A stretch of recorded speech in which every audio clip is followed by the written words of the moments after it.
Hey guys, tonight we are going to drift back through time, not to a place of grand, noisy empires, but to a quieter, more rugged world. We're heading for the misty mountains and deep forests of ancient northern Korea and Manchuria to find a kingdom born of myth and steel, a place called Goguryeo. You're standing on a ridge, the wind is sharp, and the air smells of pine and cold stone. Below you, history is waiting to unfold, one painted tomb at a time. To be perfectly honest, given the sub-zero winters and the general lack of takeout restaurants, you probably wouldn't survive a week here. So before you get comfortable, take a moment to like the video and subscribe, but only if you genuinely enjoy what I do here. Let me know in the comments where you're listening from and what time it is. It's always fascinating to see how far these stories travel. Now, dim the lights. Maybe turn on a fan for that soft background hum, and let's ease into tonight's journey together. The air that fills your lungs is thin and sharp, carrying the bite of a winter that never truly leaves this land. It's a vast, sprawling landscape of untamed wilderness. You're somewhere in the tangled geography of what will one day be the border of China and North Korea, a rugged, mountainous heartland that served as the cradle for a kingdom. Towering peaks, cloaked in dense forests of larch, spruce, and Korean pine, serrate the horizon. These are the Cheongbai Mountains, a volcanic range that the ancient Koreans would come to call Baekdu, the white-headed mountain, believing it to be a place of divine power. Mist clings to the valleys below, softening the harsh contours of the land and muffling all sound, leaving only the whisper of the wind through the branches and the distant cry of a hawk. You press a hand against the rough bark of a pine tree, its needles a deep, resilient green against the muted tones of the landscape. The ground beneath your feet is a thick carpet of fallen leaves and moss, damp and cool. This is a place that demands respect. The summers are short and feverish with life, but the winters are long, brutal affairs. For more than half the year, the world is locked under a heavy blanket of snow and ice, and the rivers, like the mighty Yalu and Hun, freeze solid enough to become highways for hunters and traders. Surviving here isn't a given, it's an achievement. The people who call this place home must be as tough and unyielding as the ancient rock beneath their feet. Historians have established that the kingdom of Goguryeo officially began its long story around 37 BCE, coalescing from a confederation of tribes who had long inhabited these formidable lands. But before it was a kingdom, it was just this: a sprawling territory of hunter-gatherers and early farmers, people who understood the rhythms of this demanding environment. You can almost feel their presence in the quiet watchfulness of the forest. They moved with the seasons, their lives dictated by the migration of game and the short, precious window for growing millet and barley in the fertile river valleys. You might imagine their early shelters, simple pit houses dug into the earth for warmth, their roofs thatched with reeds, a thin tendril of smoke curling up into the cold air from a central hearth. It's easy to romanticize, but life was an exhausting daily negotiation with scarcity. While the nobility of later centuries would feast on fine meats and imported delicacies, these early people relied on the forest's pantry. One of the less glamorous but essential staples was the humble acorn. When grain harvests failed or the hunt was lean, entire communities would turn to the oak forests, gathering basket after basket of acorns. They developed sophisticated techniques to leach out the bitter tannins, grinding the nut meat into a flour to make porridge or dents, filling cakes. It was survival food, a testament to their resourcefulness. Eating acorns meant you were having a tough year, but it also meant you would live to see the spring.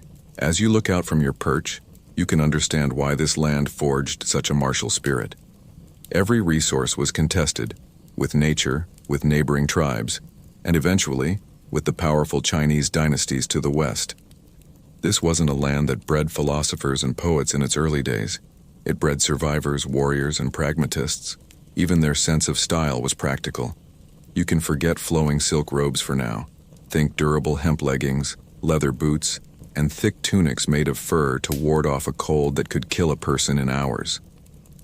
It is the kind of functional fashion that says less about status and more about not wanting to become a permanent part of the scenery. It's a good look, though. Very survival chic, long before it was a hashtag. The exact identity of these founding peoples is still a point of gentle academic disagreement. Historians still argue whether the tribes that formed Goguryeo were ethnically Proto-Korean, related to the Tungusic peoples of Siberia, or part of a now-lost Paleo-Siberian language group. The records are frustratingly sparse, written mostly by their Chinese neighbors who weren't always the most unbiased observers. It is a bit like trying to understand your own family history using only the notes written by that one perpetually unimpressed uncle. The truth is likely a complex blend, a unique cultural fusion forged in the crucible of this specific geography. But what is clear is that they were distinct, a people with their own language, their own powerful shamanistic beliefs, and a fierce sense of independence. They were the people of the high mountains and the deep forests, and they were about to carve a kingdom out of this wilderness that would last for over 7 centuries. From this high vantage point, the world below seems poised, holding its breath, waiting for a leader to emerge from the mist and the myths. And as you watch that mist swirl through the valleys, it begins to coalesce, not into a person, but into a story. Every kingdom needs a beginning, a moment of magic to stitch it into the fabric of the cosmos, and Goguryeo's is a tale whispered on the wind. It begins not with a man, but with a god, or at least the son of one. Picture Mosu, the dashing son of the Emperor of Heaven, descending to earth in a 5-dragon chariot. He lands by a river, the same Amnok, or Yalu, that winds through these mountains, and there he sees 3 beautiful women bathing. They are the daughters of the river god, Habayek. Using a bit of divine trickery involving a newly built copper palace and a well-timed offering of wine, Mosu charms the eldest daughter, Yuhua. Theirs is a brief celestial romance, but like many divine flings, it ends abruptly. Mosu ascends back to the heavens, leaving Yuhua to face her father's wrath. It was perhaps the world's first recorded instance of a divine ghosting. Her furious father, the river god, punishes her for the dishonor by stretching her lips 3 feet long, a strangely specific and inconvenient punishment, and exiling her to a stream in the east. There she's discovered by fishermen who present her to their king, Gumwa of the neighboring kingdom of Eastern Buyo. Unable to speak properly with her elongated lips, she's a figure of pity and curiosity. It's only after her lips are snipped 3 times that she can finally tell her story. King Gumwa, intrigued, takes her into his palace, but her connection to the divine isn't over. One day, while secluded in her chambers, a brilliant ray of sunlight follows her, shining directly upon her belly. She twists and turns to avoid it, but the light is persistent, and through this immaculate, sun-drenched conception, she becomes pregnant. Soon after, she gives birth not to a child, but to a massive egg, nearly 5 dao in size, which is roughly the size of a large watermelon. A terrified King Jumwa declares it a terrible omen and orders the egg to be destroyed. This, it turns out, is harder than it sounds. It's first left in a stable, but the horses and cattle carefully walk around it, refusing to trample it. It's then abandoned in the deep mountains, but wild beasts, tigers and wolves, gather to protect it from harm. They even breathe on it to keep it warm. When the king tries to discard it in an open field, cranes and great birds descend from the sky, covering it with their wings to shield it from the sun and snow. The founding myths of many ancient Korean and Manchurian states include a sacred birth from an egg, a symbol that the new leader was not of ordinary human lineage but was instead heaven-sent. Seeing that the heavens themselves were protecting this strange object, the king relents. He returns the egg to Yuhua, who wraps it in warm cloths and places it in a safe place. Before long, the shell cracks open and a healthy baby boy emerges. From the moment he can walk, he is extraordinary. By the age of 7, he is already crafting his own bows and arrows with uncanny skill, and his aim is flawless. He never misses. For this talent, he is given the name Jumong, which in the old Buyo language meant skilled archer. But his prodigious talent doesn't win him any friends among the king's 7 sons. They see this boy, hatched from an egg and with a mysterious divine heritage, and they are consumed by jealousy. He's the ultimate overachieving step-sibling, the one who ruins the curve for everyone else. They plot against him, whispering to their father that if Jumong isn't dealt with, he will surely usurp them one day. Their envy becomes so dangerous that Jumong's mother, Yuhua, pulls him aside.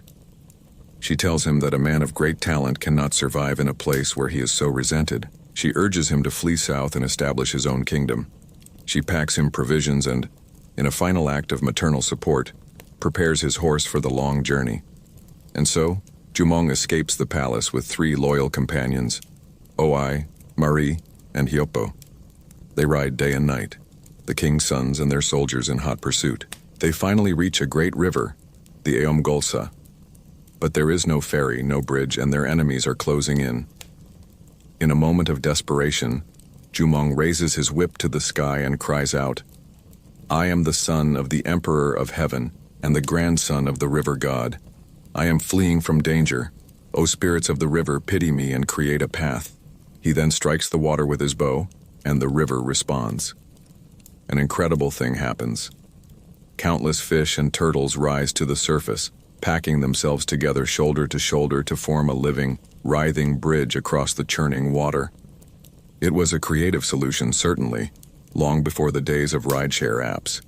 You had to make your own way. Safely across, Jumong and his companions watch as the fishy bridge dissolves back into the depths, leaving their pursuers stranded on the other side. This miracle was the final confirmation of his divine mandate. Historians still argue whether Jumong was a genuine historical figure, whose life was later embellished with myth, or if he is a purely symbolic character representing the unification of various refugee and native tribes. Whatever the truth, it was this divinely sanctioned archer born of an egg who would travel south into the rugged lands you were just observing to lay the foundation of a new nation. Having successfully crossed the river, leaving his jealous stepbrothers to contemplate their failed ambush, Jumong presses south. You follow his small band of followers as they trek through the same rugged wilderness you first witnessed. After many days, they arrive in a district known as Jolbon. This isn't an empty land. It's a patchwork of native tribes, and Jumong, the charismatic outsider with a fantastic origin story, has to prove himself. He doesn't conquer this new land with force. He secures it with something far more effective, a strategic alliance. He meets the local ruler, or in some versions of the tale, the ruler's daughter, a formidable and shrewd widow named Soseono. She sees the potential in this ambitious young archer from the north. In a move that was part political merger and part personal union, they marry. It was the ultimate power couple move of the 1st century BCE, combining his band of loyal refugees with her established local power base. And with that, the nation of Goguryeo is formally born, not just from a god's grandson, but from a savvy political marriage. Their first capital isn't a grand city built on a plain. It's a fortress, perched atop a steep mountain. You can see the logic of it immediately.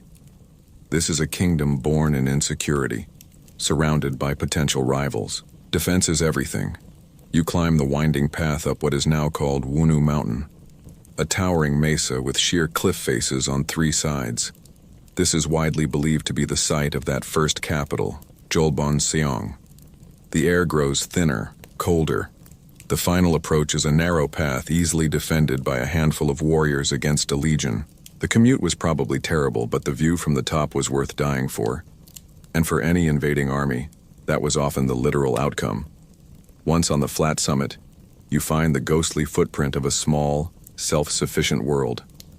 There are no marble columns or sprawling courtyards. This was a place of stark military pragmatism. You see the foundations of what was once the palace, likely a large wooden hall, drafty and smelling of wood smoke, where Jumong and Soseono held court. You find the remains of deep pits that served as storehouses for grain and dried goods, essential for surviving a long siege. A large spring-fed pool in the center of the summit, known as the Heavenly Lake, provided a secure water source. You can almost hear the echoes of the past, the clang of a blacksmith's hammer, the shouts of guards training in an open yard, the low hum of life clinging to this rock high above the world. This combination of a mountain fortress for emergencies and a town down in the valley for daily life became the quintessential Goguryeo defensive strategy. This dual fortification system, the Sansong, would be replicated across their kingdom for the next 700 years. Life here was dictated by the seasons and the constant need for vigilance. In the valley below, farmers would cultivate their fields, but at the first sign of trouble, the entire population would retreat up the mountain to this defensible eagle's nest. During the long winters, life would have been confined and communal. The warmth and light would have come from open hearths, the air thick with smoke.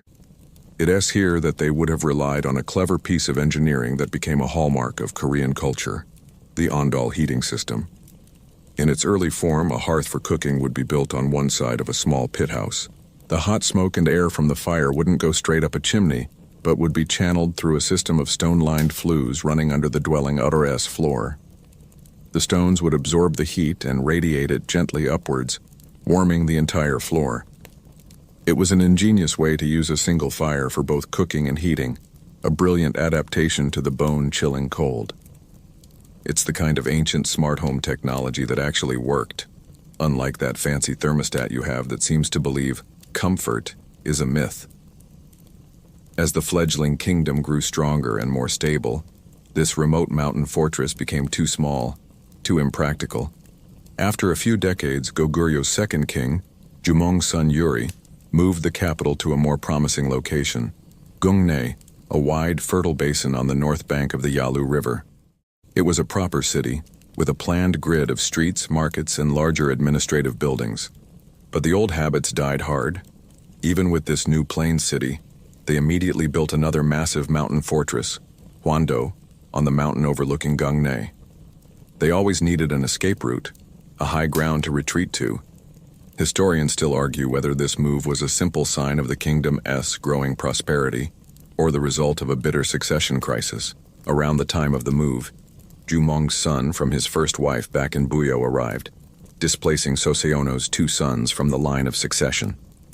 Heartbroken and feeling betrayed, she took her sons and a large portion of her people and migrated far to the south, where they would eventually found yet another of Korea's great ancient kingdoms. The move to Gungne, then, might not have been just a step forward, but a way of escaping a fractured and painful family drama. You let the echoes of that family drama fade, as centuries begin to pass like moments. The little kingdom, born in a mountain fortress, clings to its existence. It grows slowly, quietly, a steady and resilient presence in the north. The capital at Gungne flourishes. Generations are born and pass away. The kingdom fights battles, signs treaties, and weathers internal strife. It's a long, slow inhalation, a gathering of strength.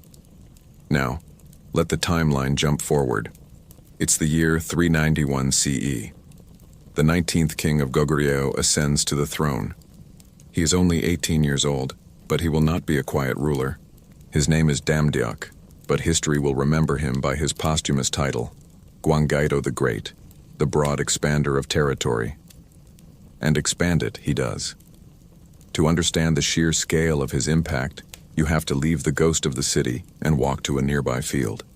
There, standing alone under the vast Manchurian sky, is a monument his son erected in his honor. It is a colossal four-sided pillar of granite, a single massive stone standing nearly 7 meters tall and weighing over 37 tons. This is the Goguryeo Stele. It's not elegant.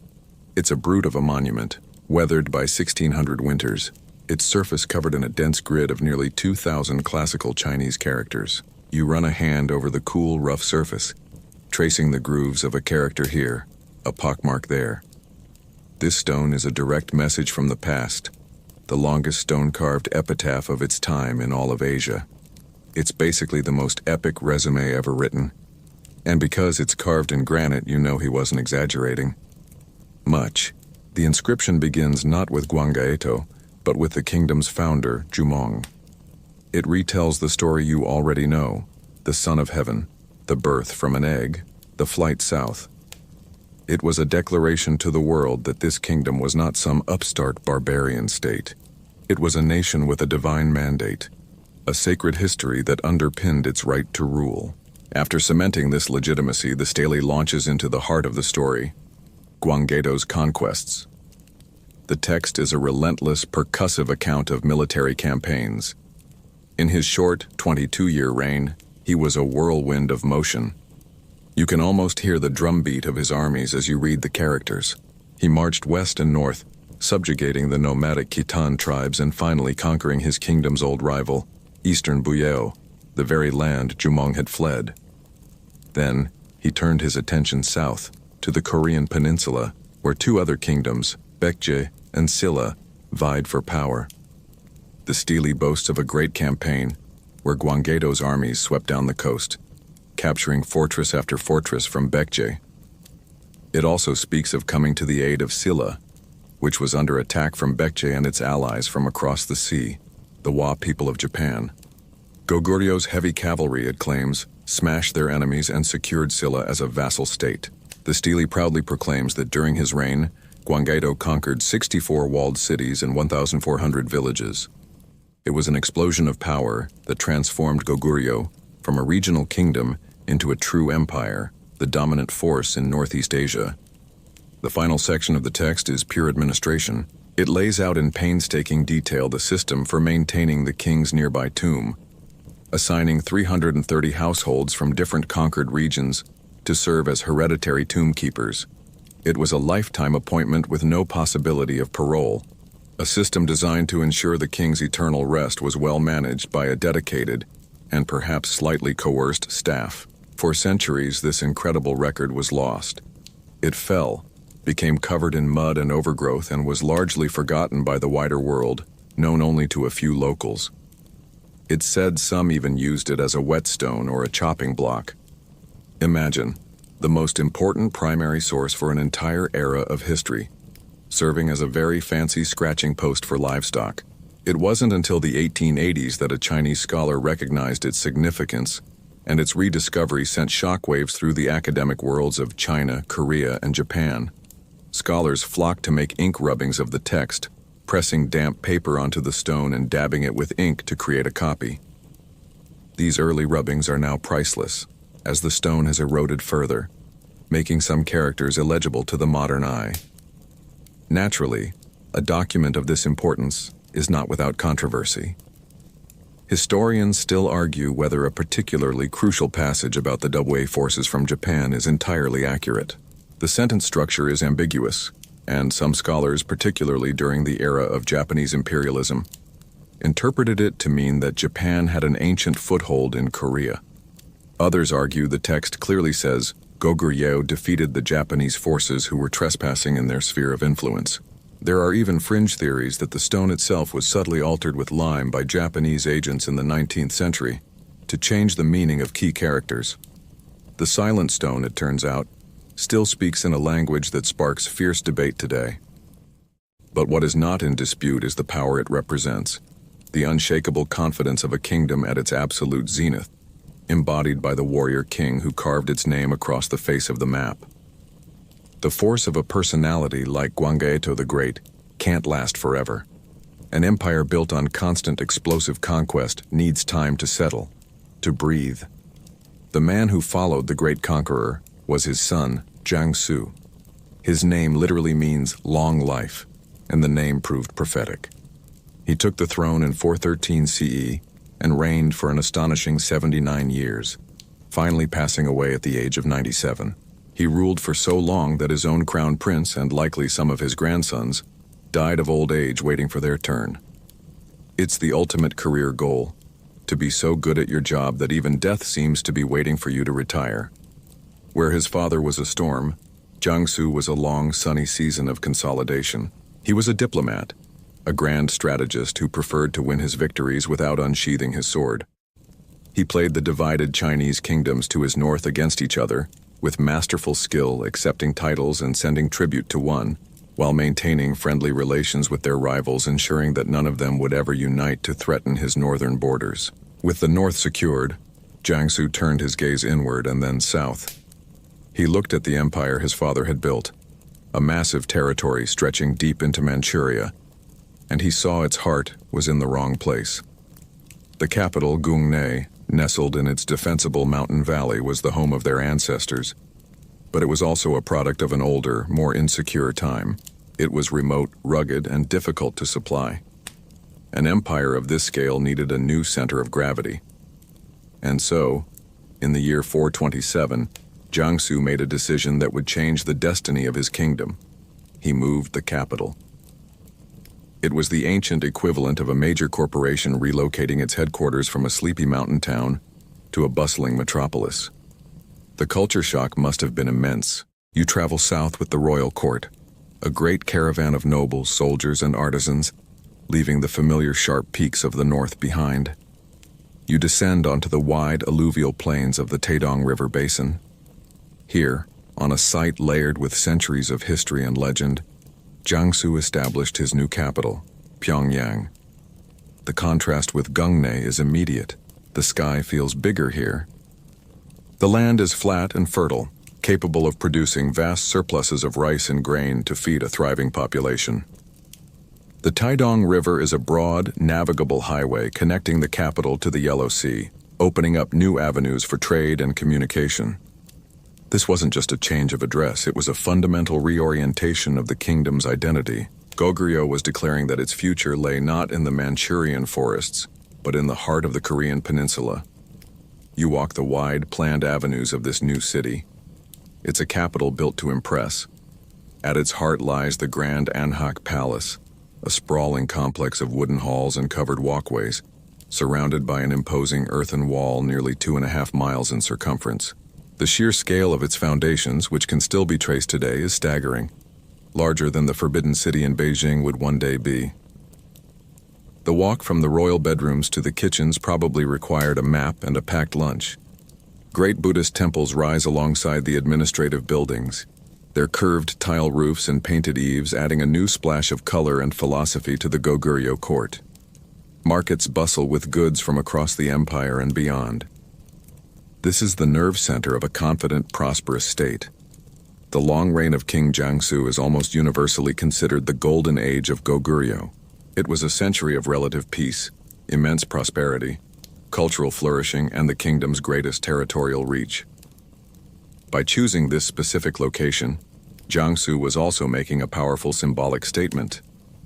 Ancient legends held that this very spot was the site of Wangjeomseong, the capital of the mythical kingdom of Gojoseon, founded by the divine figure Dangun, the progenitor of the Korean people. Jiangsu was deliberately weaving his kingdom into this foundational narrative. He was saying that Goguryeo was not just a Korean kingdom, it was the Korean kingdom, the legitimate heir to the peninsula's entire history. It was a piece of political branding so effective that Pyongyang would remain a capital and a city of immense significance on the peninsula for the next 1,600 years. This celebrated move, however, is not without its critics in the halls of modern academia. Historians still argue whether the relocation to Pyongyang was a strategic masterstroke or a catastrophic long-term error. In the short term, it allowed Goguryeo to dominate the peninsula, culminating in the conquest of the Baekje capital and the expansion of the empire to its furthest southern extent. But by moving the court and the elite so far south, did Jiangsu inadvertently neglect the kingdom's original Manchurian heartland? Did the focus on peninsular politics cause the northern frontier, the very source of their martial strength, to atrophy over the next 2 centuries? It is possible that the decision that cemented Goguryeo golden age also quietly planted the seeds of its eventual decline, a slow-acting poison of strategic overreach. For now, though, in the golden light of the 5th century, the future seems boundless. From the cool stone foundations of the Anhak Palace, you can feel the pulse of this golden age. But an empire isn't just its king and its capital. It's the intricate web of people who live within its borders. You drift away from the grand monuments and into the streets to become a silent observer of the society that makes it all function. The first thing you notice is the color, or rather the hierarchy of color. The nobles strolling through the city or riding on horseback are splashes of vibrant silk, deep purples, brilliant crimsons, and rich yellows. These weren't just fashion choices, they were billboards for their rank. Their dress code was a strict visual language. The wrong shade of blue at a court function could be a serious political misstep, the ancient equivalent of a career-ending social media post. At the absolute pinnacle of this pyramid is the king, a member of the Go clan, the direct descendants of the divine Jumong. He is the son of heaven, the anchor of the state, but he doesn't rule alone. Below him are the great aristocratic clans, the powerful families who hold the highest positions in government and command their own private armies in times of war. These are the families who likely trace their lineage back to the original tribes that formed the kingdom. You watch a nobleman dismount, his silk robes embroidered with intricate patterns, a golden girdle at his waist, and delicate filigree earrings dangling from his ears. He lives in a sprawling, multi-building compound, with a heavy tile roof and heated floors, surrounded by servants and guards. His days are spent in politics, administration, and leisure, grand hunting expeditions in the royal forests, archery contests, and lavish banquets that last for days.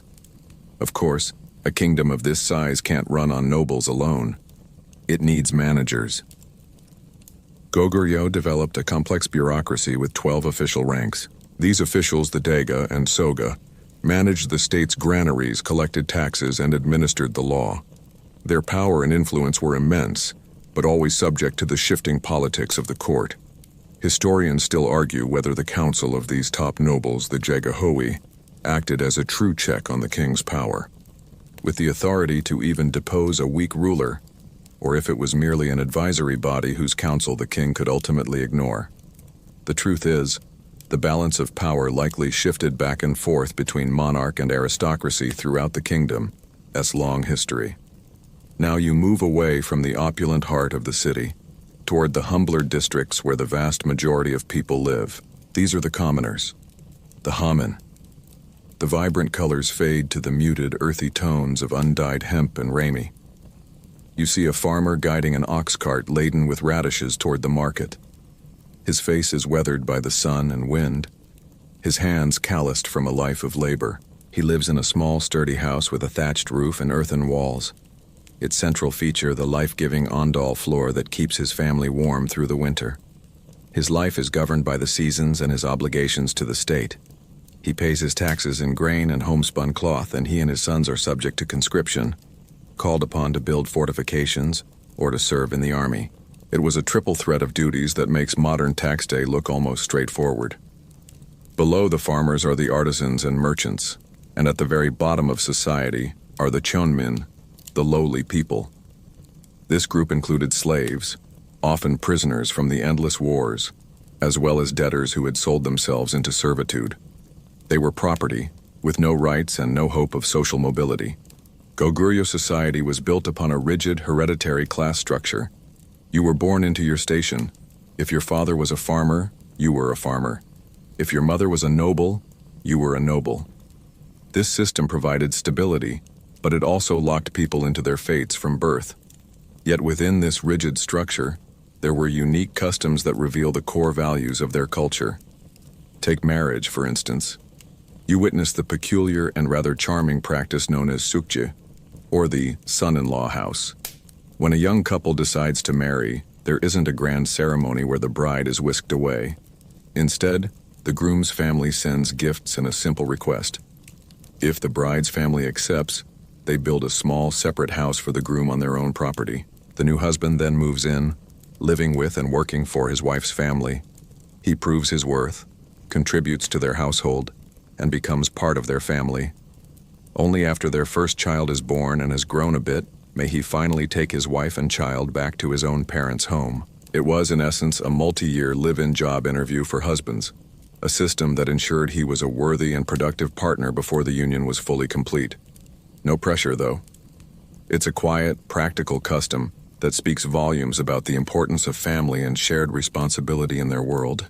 A society so sharply defined by rank and duty, built in a land of constant threat, naturally produces a formidable military. You leave the quiet domestic scenes behind and find yourself on a vast, wind-swept plain outside of Pyongyang. The ground beneath your feet carries a low rhythmic vibration. In the distance, a dust cloud rises, and from it comes a sound, not the clang of a single blacksmith, but the percussive, metallic hum of an army on the move. This is the source of Goguryeo's power, the instrument of its expansion, the shield that has protected it for centuries. You see the infantry first, thousands of them, the conscripted farmers you saw in the market, now grim-faced and disciplined. They carry long spears and rectangular shields, marching in tight formations. Behind them are the archers, masters of the powerful composite bow, a complex weapon of wood, horn, and sinew, capable of piercing armor at a distance. But these soldiers, as tough as they are not the main event. They are the anvil. And now you see the hammer. They emerge from the dust like apparitions from some half-forgotten nightmare. The Gemamusa, the armored riders, the legendary heavy cavalry of Goguryeo. Your first impression is not of men on horseback, but of moving statues of iron. The rider is encased from head to toe in a suit of lamellar armor, thousands of small, overlapping iron plates laced together with leather thongs.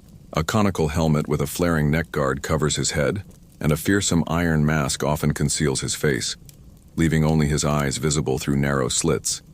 Even his horse is armored.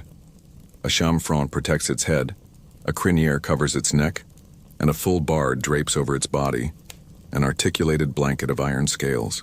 They move with a slow, inexorable deliberation, and the sound they make is mesmerizing. It's a constant rustling, clattering music of metal on metal, a sound that would have struck terror into the hearts of their enemies. Even the horses seem more stylish and better protected than the soldiers of opposing armies. The hardest part of being a Gemamusa probably wasn't the battle itself, but the sheer effort of mounting the horse. It was an operation that likely required squires and assistants, a delicate balancing act of man, beast, and about 100 pounds of iron. Historians still argue whether this style of heavy cataphract was a purely native Goguryeo innovation, or if it was adapted from contact with the nomadic peoples of the steppes and the various Chinese dynasties to the west. Goguryeo was a cultural crossroads, and its military technology was likely a powerful synthesis of many influences. On the battlefield, their purpose was singular and devastating. The Gemamusa were the quintessential shock cavalry, a mailed fist designed to shatter enemy formations through sheer kinetic force. They were not skirmishers. They were line breakers. You watch them form up a solid wall of iron.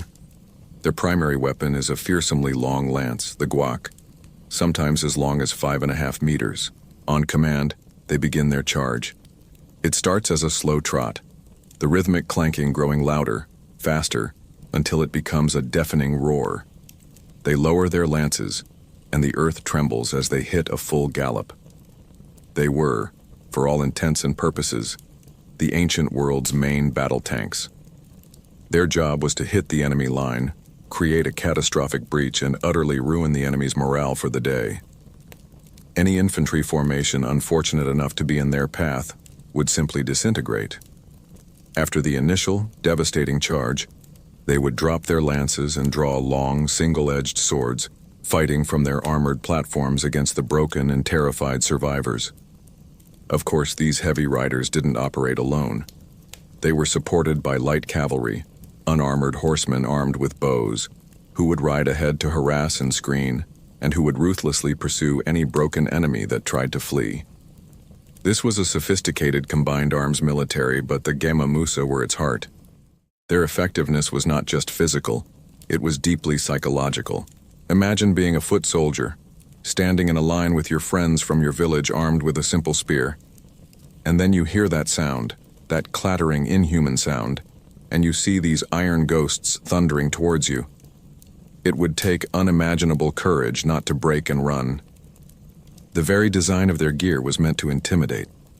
Some helmets were forged with demonic faces, glaring eyes, and fierce mustaches. The armor wasn't just protection, it was a weapon of terror, a declaration that you were not facing men, but an unstoppable force of nature. It was this iron backbone that allowed a relatively small nation to dominate a huge swath of territory and to repeatedly defeat the armies of much larger empires for centuries. The clatter of the Gemamusa's armor fades into the wind. The energy of life, conquest, and worldly power is immense, but it is also fleeting. To truly understand the quiet culture of Goguryeo, you have to turn away from the living and seek out the silent cities of the dead. You find yourself on the outskirts of the old capital Gungne, or in the hills surrounding Pyongyang. The landscape is dotted with hundreds of green hemispherical mounds. They rise from the earth like sleeping hills, some small and modest, others colossal, easily the size of a small building. These are the tombs. From a distance, they are just features of the land. But as you get closer, You realize they are monuments, the final enduring statements of the powerful nobles and royals you've just been observing. To the people of Goguryeo, these were not simply holes in the ground for disposing of the dead. They were eternal residences, custom-built homes for the next stage of existence. Their worldview, a complex tapestry woven from native shamanistic beliefs and imported Chinese Taoism, held that a person possessed more than one soul. When you died, one soul, the ethereal Han, would ascend to the celestial realms. But another soul, the back which was tied to the body and its earthly appetites, remained behind. This back soul was the one you had to worry about. It needed a place to live, and if its accommodations weren't up to snuff, it could grow restless, malevolent, and wander out of its tomb to cause sickness and misfortune for its living descendants. Keeping your deceased great-great-grandfather happy in his subterranean mansion was, therefore, a matter of critical family importance. You did not want his ghost showing up to complain about the drought and curse your millet harvest. So the tomb was designed as a perfect home for this lingering soul. It was a recreation of the deceased's earthly life, a self-contained paradise to ensure a comfortable and contented eternity. What does a soul need for an endless retirement? First, a sturdy house. The tomb's structure, as you will see, evolved into a complex of stone chambers that mimicked the layout of an aristocrat's mansion. Second, you need your stuff. The tombs were filled with the deceased's favorite possessions: pottery, lacquerware, weapons, and jewelry. Third, you need service. Since sacrificing actual servants was falling out of fashion, the tomb walls were painted with images of them, forever attending to their master's needs. And finally, you need food, drink, and entertainment. The tomb murals would depict grand feasts, storehouses groaning with grain, and lively scenes of dancing, music, and wrestling. The afterlife was essentially a never-ending party, and you had to make sure you packed accordingly. Of the over 10,000 Goguryeo tombs that have been identified across its former territory, the vast majority are simple stone or earth mounds containing the deceased and a few grave goods. Only a tiny, privileged fraction, about 100 known examples, were decorated with the vibrant wall paintings that have made them famous. These were the exclusive resting places of the kings, queens, and the highest-ranking aristocrats. The murals were the ultimate luxury feature, the infinity pool of the Goguryeo afterlife. The placement of these eternal homes was just as important as their contents. The sites were chosen according to strict principles of geomancy, pungsu in Korean, better known by its Chinese name, feng shui. You couldn't just pick a spot with a nice view. The location had to be cosmically auspicious, typically on a south-facing slope, with protective mountains to the north and a river flowing gently in the south. This configuration was believed to gather and channel positive cosmic energy, or QI, which would benefit both the soul in the tomb and its living family members, ensuring their continued prosperity.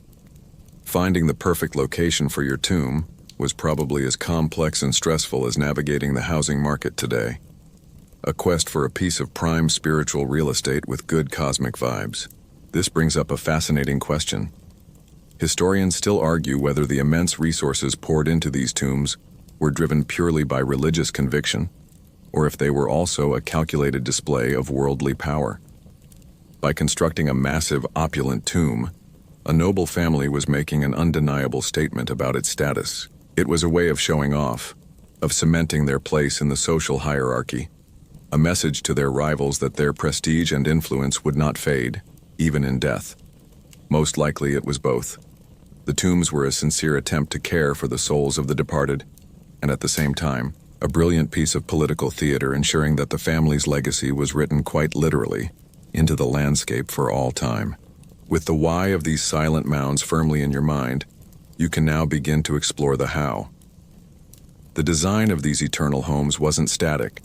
It evolved over centuries, reflecting the kingdom's growing wealth, confidence, and architectural skill.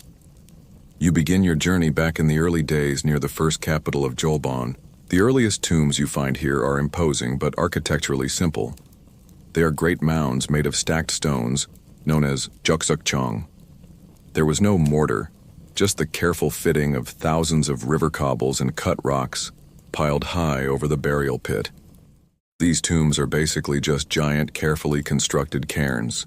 It was the brute force school of funerary architecture, incredibly labor-intensive and secure, but not offering much in the way of interior design.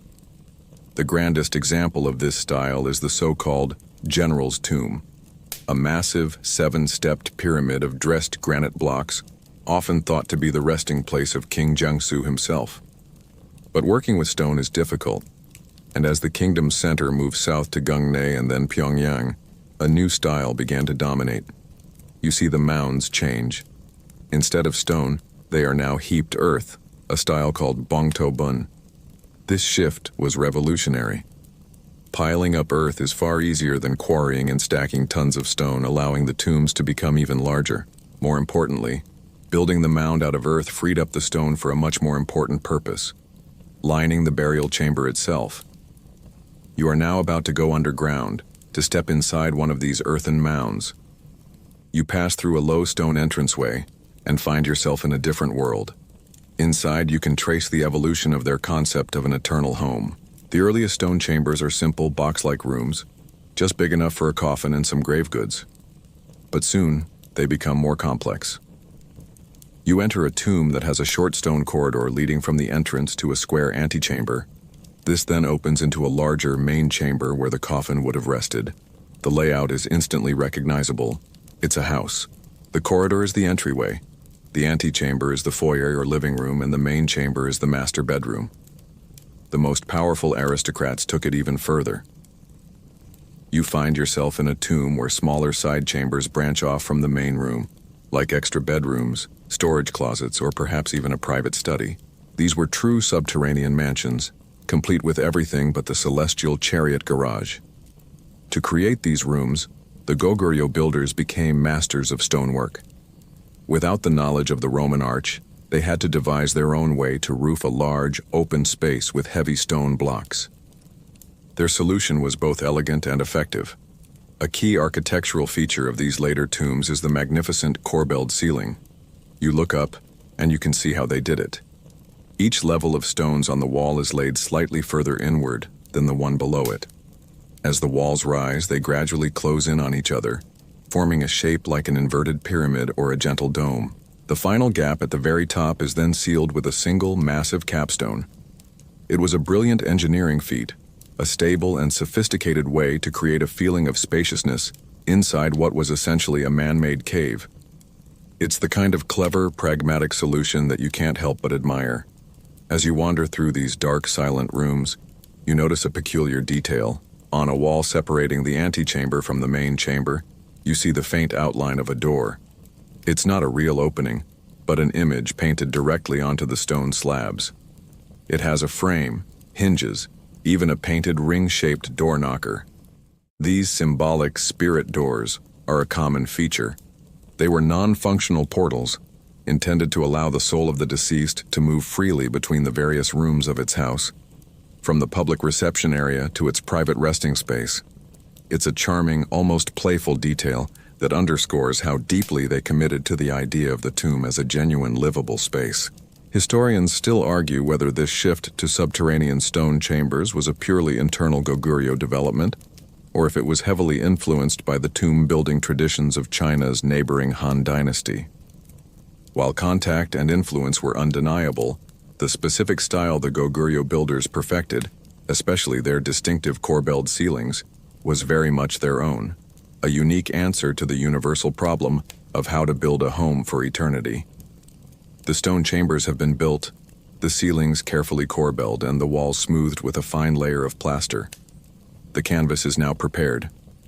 For the next part of our journey, you must leave the world of light and sound behind completely. You slip through the narrow entrance of a tomb near the old Gyeongnam capital, one of a cluster of mounds from the 5th century. This one is known as the Muyongchong, the Tomb of the Dancers. The air inside is cool, still, and utterly silent. It smells of damp earth and cold stone. For 1,500 years, this small, single-chambered room has held its secrets in the dark. As your eyes adjust, the bare stone walls resolve into a vibrant, moving world, a life frozen in mineral pigments. The first scene that captures your attention is a whirlwind of energy. It's a grand hunting scene teeming with life. Goguryeo horsemen, clad in the practical attire of the hunt, gallop across the wall. Their horses are depicted with dynamic, flowing lines, their legs stretched out in a full run. The riders themselves are marvels of skill. In a move that was a specialty of steppe warriors, they are twisted completely around in their saddles, firing their bows backwards at the fleeing game. This is the famed Parthian shot, a feat of equestrian archery that requires incredible balance and strength. I can barely manage to send a coherent text message while walking. These nobles were firing lethal weapons from a galloping horse. It's a different league of multitasking. Their arrows fly towards leaping tigers and graceful deer, the entire scene a testament to the martial prowess that was at the core of the Goguryeo aristocratic identity. Then, you turn your gaze to another wall, and the frantic energy of the hunt gives way to a scene of refined grace. Here are the figures that give the tomb its name. A line of men and women are caught in the middle of an elegant dance. Their arms are outstretched and their sleeves, impossibly long and flowing, trail behind them in gentle curves. You can almost hear the soft rustle of the silk. Their movements are synchronized, their bodies swaying to a silent rhythm set by a small band of musicians nearby. It's a beautiful, gentle scene that offers a crucial counterpoint to the image of the fierce warrior. These were not just soldiers. They were people of culture who appreciated music, poetry, and the fine arts. The long-sleeved look is incredibly dramatic, though probably a logistical nightmare if you were trying to enjoy a bowl of soup at a banquet. And a banquet is exactly what this is all for. On the main wall opposite the entrance, the star of the show presides. Here sits the tomb's occupant, the lord of this eternal house. He is depicted sitting cross-legged on a low platform, rendered significantly larger than anyone else in the room to signify his importance. He is entertaining two guests who sit respectfully before him. Servants, painted in a smaller scale, hurry to bring them refreshments on lacquered trays. This is the key to understanding the whole room. The hunt, the dancers, the musicians. It's all a performance for the benefit of the deceased. It is the perfect, idealized aristocratic life, captured and put on repeat for all eternity. It's the ultimate dinner party, one where the host gets the best seat, never has to make small talk, and the entertainment is guaranteed to be good forever. The murals from this early period, the 4th and 5th centuries, are overwhelmingly focused on celebrating the earthly life of the person buried in the tomb. This is a crucial point. At this stage, their primary concern was recreating the world they had just left. The paintings are a priceless encyclopedia of their daily customs, showing us exactly what they wore, how they hunted, what their houses looked like, and how they entertained themselves. Look closer at the feasting scene. You can see the details of the lacquerware cups, the patterns on the lord's robes, the hairstyles of the servants. It's in these small, seemingly mundane details that this world feels most alive. In some tombs, the artists even included detailed scenes of the kitchen, with servants preparing food over a stove or hanging strips of meat in a storehouse, a little glimpse behind the curtain of the great feast. But are we looking at real people? Historians still argue whether the figures in these murals are intended as actual portraits of the Lord and his family, or if they are simply generic, idealized representations of an aristocratic type. The faces are rendered with a simple, confident line, but they lack the kind of specific individual detail we associate with portraiture. It's possible we are not meant to see the man himself, but rather the powerful and cultured image he wanted to project into the afterlife. He is not just a person. He is the lord of the manor, playing his role for eternity on the silent painted walls of his final home. You retreat from the tomb of the dancers, letting the graceful, long-sleeved figures fade back into the darkness. Just a short walk away, through the silent city of mounds, you find the entrance to another tomb from the same era. This one is called the Goguryeo, the tomb of the wrestlers. You step inside. The architecture is familiar. A single square chamber of massive granite blocks. A high corbelled ceiling creating a sense of space overhead. The air is just as cold, just as still. But the performance being staged for this tomb's occupant is entirely different. The delicate grace of the dancers has been replaced by raw physical power. On the eastern wall, your eyes are drawn to the main event, the scene that gives this tomb its name. Two powerfully built men, stripped down to simple loincloths, are locked in the heat of a wrestling match. Their bodies are taut with muscle, their limbs intertwined as each tries to gain the upper hand. The artist has captured a moment of perfect tension, the explosive energy of the sport frozen in time. This is one of the earliest and most vivid depictions of Sirium, Korea's traditional form of wrestling. It's the main event of the afterlife sporting calendar, where the grand prize is presumably the eternal bragging rights. You notice the fascinating details. One of the wrestlers is clearly depicted as a Goguryeo native. The other is subtly but distinctly different. His nose is longer and more prominent, his eyes deeper set, his features hinting at a Central Asian or perhaps even a Sogdian origin. To the side, an old man with a trimmed beard, a long walking stick, and a very serious expression on his face presides over the match. He is the referee, and he looks like a man who has seen it all and will not be putting up with any shenanigans, even from two athletes who have been locked in this same grapple for the last 15 centuries. These lively depictions of Sirium are the oldest visual records of the sport, proving its deep roots in Korean culture as both a form of military training and popular entertainment for the masses and the elite alike. And who is the elite spectator for this eternal match? On the opposite wall, the Lord of the Tomb sits in serene contemplation. He is enjoying the show. He sits calmly on a decorated stool under the spreading branches of a magnificent, gnarled old tree. He is the audience, the patron for whom this entertainment is being endlessly staged. The presence of the tree is a wonderful touch. The artist has taken great care in rendering it, showing the twists in its trunk and the delicate pattern of its leaves. It's not just a generic tree. It feels like a specific, beloved old tree, perhaps one that grew in the courtyard of the deceased's actual home. The detail is so loving, you have to wonder if the tomb's occupant was a wrestling fan or just a really passionate arborist. Maybe both. In any case, it grounds the scene, transforming it from a simple contest into a peaceful, pastoral moment of leisure. That small detail of the wrestler with foreign features opens up a world of questions. Historians still argue whether this figure represents an actual foreign visitor, a trader, an emissary, or a performer who had traveled the long roads of the Silk Route to the Goguryeo court, or if it is simply an artistic choice. Perhaps the artist was just trying to create a more visually interesting scene, emphasizing the strength of the local champion by pitting him against an exotic-looking challenger. Or maybe it was a way to subtly boast about the cosmopolitan nature of the Goguryeo kingdom, a place where people from faraway lands came to compete. We will likely never know for sure, but that one face, sketched in a dark tomb 1,500 years ago, hints at a world far more interconnected than we might imagine. Like the tomb of the dancers, the other walls here are filled with scenes that reinforce the central theme. This is a home, a place of comfort and continuation. You can see servants busily preparing food, another vital part of ensuring the deceased wants for nothing. The message of these early tombs is consistent and clear. Death is not an end. It is a transition to a new kind of life, one that should be furnished with all the pleasures and pastimes of the old one. Thrilling hunts, beautiful dances, good food, and a front row seat to a great wrestling match under your favorite tree. The vibrant worlds painted on the walls, the hunters, the dancers, the wrestlers, are often all that remains of the tomb's original splendor. For all their sophisticated construction, these earthen mounds were giant, unmissable invitations to future generations.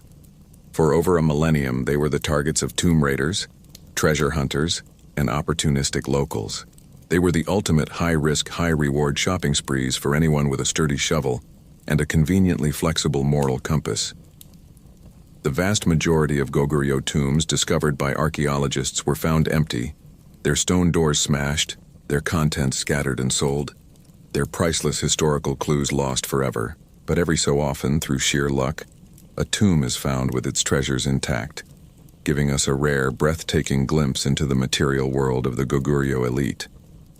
Imagine you are with the archaeologists as they brush the last of the dirt away from a sealed stone entrance. The air that rushes out has been trapped for 1,600 years. Inside, glinting in the beam of a flashlight, lies the world that was meant to accompany the soul into eternity. The first thing you might see is the gleam of gold. Placed near the head of the deceased is a crown, the ultimate symbol of their status. Unlike the famous golden crowns of Silla with their jade-adorned antlers, the crowns of Goguryeo are typically made of gilt bronze. They consist of a simple headband from which rise intricate open-work tabs. The designs are often abstract and powerful, evoking flames, feathers, or sunbursts. They weren't designed to be heavy symbols of power, but light, radiant objects that would catch the firelight and shimmer, framing the wearer's head in a halo of golden light. They were the original "look at me" headwear, designed to dazzle. Alongside the crown you would find delicate golden earrings, crafted with impossibly fine filigree and hung with tiny, trembling leaf-shaped spangles that would have shimmered with every turn of the head. Of course, a Goguryeo noble was a warrior as much as a courtier. Near his hands you would find the remains of his long sword, its iron blade likely corroded, but its hilt with the distinctive ring-shaped pommel still intact. You might find a cluster of bronze or iron arrowheads, and if you are exceptionally lucky, the scattered rusted plates of the lamellar armor he wore in life. Since a noble's status was tied to his horse, its gear was just as important. You would find a set of beautifully crafted gilt bronze horse trappings, the saddle arch, the stirrups, the buckles and pendants for the leather straps, all decorated with the same powerful flame and scroll motifs as the crown. Gilt bronze metalworking was a signature artistic achievement of the Three Kingdoms period, and Goguryeo's craftsmen were absolute masters of the form. They developed unique techniques for gilding bronze with a thick layer of gold and cutting intricate patterns into the metal, creating objects that were both durable and breathtakingly beautiful. These artifacts are a key marker of their distinct cultural identity. But not everything was for show. Scattered around the coffin you'd find more humble objects. Simple gray stoneware pottery, elegant in its form that once held the grain, wine, and water intended for the soul's long journey. And then, amidst the locally made treasures, you might find something utterly unexpected. A small delicate cup made of translucent blue glass, maybe decorated with small white dots. This is not a Goguryeo product. In fact, no one on the Korean peninsula was making glass like this at the time. This is Roman glass, or perhaps Sasanian Persian glass, a luxury item that traveled thousands of miles along the dizzying network of trade routes we call the Silk Road. Passed from merchant to merchant until it ended up here in a nobleman's tomb in the remote mountains of northern Korea. Finding a piece of Roman glass here is like finding a high-end Swiss watch at a flea market in the middle of a desert. It's a startling, tangible piece of evidence that this kingdom, for all its seeming remoteness, was a player on the world stage, connected to a vast and complex web of international trade. The brilliance of Goguryeo craftsmanship raises an important question about its relationship with its southern neighbors. The later Silla kingdom is famous for its spectacular gold crowns, but these appeared after a long period of Goguryeo's political and cultural dominance.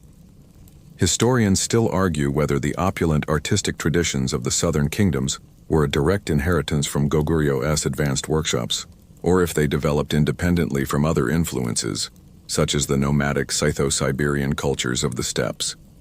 Untangling this thread of influence is key to understanding the flow of culture and power across the ancient peninsula.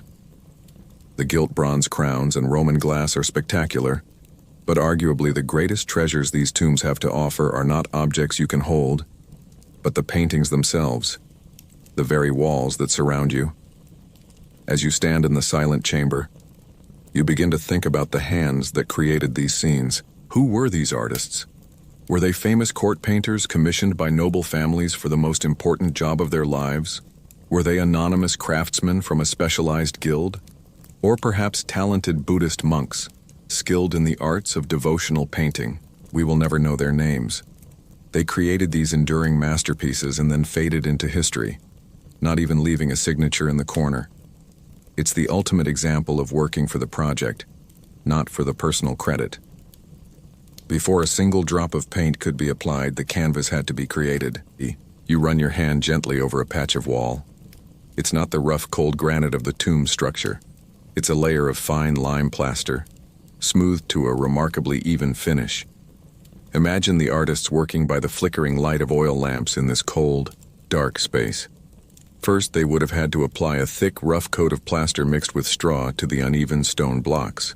Once that was dry, they would have applied a finer layer of pure lime plaster, creating the perfect, luminous white surface on which to paint their world. Now, think of the colors. Their palette was ground from the earth itself. The deep, powerful reds and rich browns that you see in the hunter's robes and the coats of the deer come from iron oxides, minerals like hematite and ochre. The bold black outlines that give the figures such energy are pure carbon, made from the soot of burnt pine. The whites are fine kaolin clay or powdered seashells. The most precious colors were the vibrant greens and blues. These were painstakingly ground from rare minerals, green from malachite, blue from azurite. Because they were harder to source and prepare, you'll notice they are used more sparingly, often reserved for the jewelry of a noblewoman or a particularly important decorative detail. The technique they used to apply these colors was called fresco secco. This means they painted with their mineral pigments mixed with a binder of animal glue onto the surface of the dry plaster wall. This is different from the true buon fresco technique used by artists like Michelangelo, where paint is applied to wet plaster. Painting on a dry surface gave the Goguryeo artists more time to work and allowed for finer details and layering of colors. It's a bit more forgiving than working on wet plaster, the artistic equivalent of having a limited undo button versus having your mistakes sealed in stone forever. The trade-off is that the paint doesn't bond as permanently with the wall, which is why, after 1,500 years, many of these masterpieces are fragile and flaking away. What truly defines the Goguryeo style, however, is the brushwork. Look at the lines. They are not hesitant or sketchy. They are executed with a breathtaking confidence and energy. A single, powerful, calligraphic stroke defines the arch of a horse's back or the flowing sleeve of a dancer. The artists were masters of conveying motion and life with an economy of means. You can feel the speed of the hunt and the rhythm of the dance in the very energy of their lines. This is not the work of someone simply filling in a design. This is the work of a master's hand, holding a brush made of animal hair and translating a vision into a flowing, permanent reality. For the more repetitive, decorative elements like the intricate flame patterns on a border or a series of identical lotus flowers, the artists likely used a clever shortcut. They would create a stencil, perhaps from a sheet of leather, pricking the outline of the design with tiny holes. By holding this against the wall and tapping it with a small bag of powdered charcoal, they could transfer the dotted outline onto the plaster, a technique known as pouncing. This ancient form of copy-paste ensured uniformity and saved countless hours, freeing up the master painter to focus on the main event, like getting the expression on a charging tiger just right.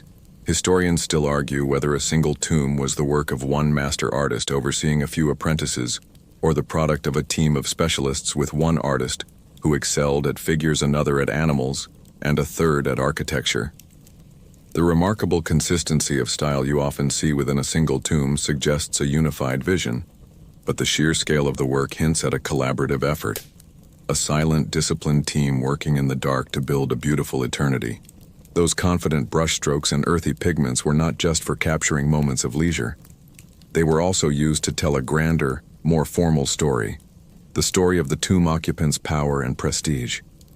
You now find yourself in a larger, more complex tomb, perhaps one with multiple chambers like the famous Anak tomb No.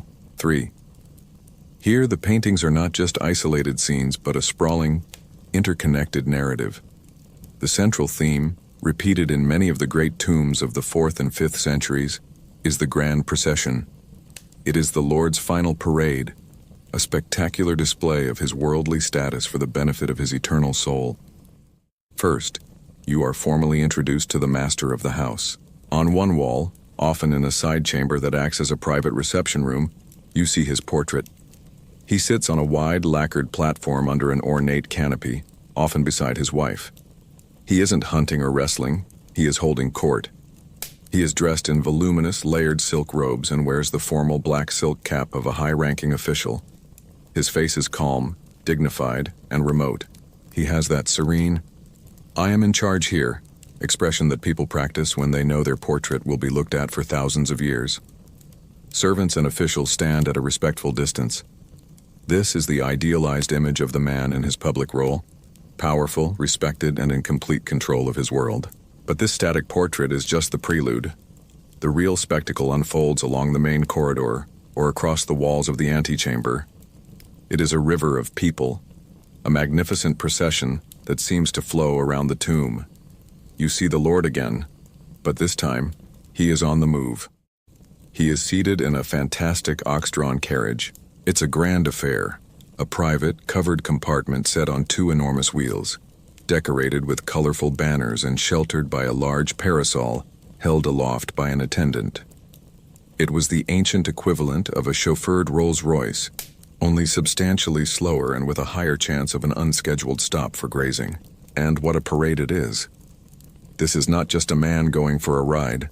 This is a mobile declaration of his importance. Leading the way and bringing up the rear is his military escort. You see rows of infantrymen with their tall shields and spears, marching in perfect order. And there, of course, are the Gema Musa, the heavy cavalry, their armored horses just as impressive in paint as they were in life. Interspersed among the soldiers are the civil officials of his administration, men on horseback in their own formal attire. There is a band of musicians, blowing horns and beating drums to announce his coming. Hundreds of attendants and servants fill out the ranks, some carrying swirling banners that snap in an imaginary wind, others holding aloft the various symbols of his rank. The sheer number of people is the point. The mural screams, "I am so powerful that I require this entire army of people just to travel down the road." It's the ultimate entourage. One of the most spectacular examples of this is found in Anak Tomb number 3, which dates to the year 357 CE. A painted inscription in the tomb identifies its occupant as Dong Shou, a general who had fled a collapsing state in China and found service as an official in Goguryeo. The procession mural in his tomb is breathtaking, a panorama featuring more than 250 individual figures, giving us an unparalleled, detailed look at the military and civil hierarchy of the era. As your eyes follow the long line of figures, you might spot some unexpected participants. Mixed in with the stern-faced soldiers and solemn officials, you see a group of entertainers. There is a man on stilts, towering over the crowd.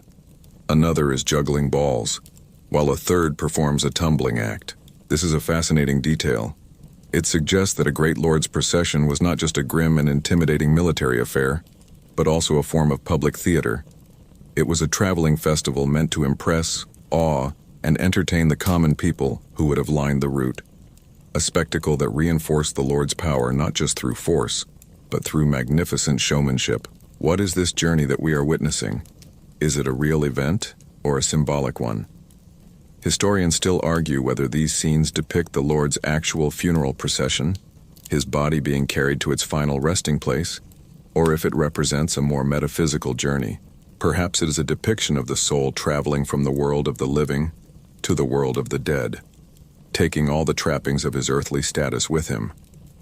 The answer most likely is that it is both at once, a memorial to the glory of his life on earth and a confident assertion that this same glory would continue uninterrupted on his grand celestial road trip into the afterlife. The grand procession, with its hundreds of soldiers and officials, eventually flows past, and the imaginary noise of its passage fades. Now you turn your attention to the quieter corners of the tomb, the side chambers and smaller panels. If the procession was the public face of the Lord's life, these scenes are the domestic heart. The artists have given us a backstage pass to the inner workings of a great aristocratic estate, showing us the vast infrastructure of labor that made the life of leisure possible. And the busiest, most detailed, and most charming of these scenes is almost always the kitchen. You are looking at a cutaway view of a bustling kitchen building. It has a gently sloping tile roof and sturdy wooden pillars. Inside, an entire team of servants is in perpetual motion. A muscular butcher, with his sleeves rolled up, is expertly carving a side of venison on a heavy wooden block. From the rafters above him hang slabs of cured pork and whole pheasants, a larder stocked for eternity.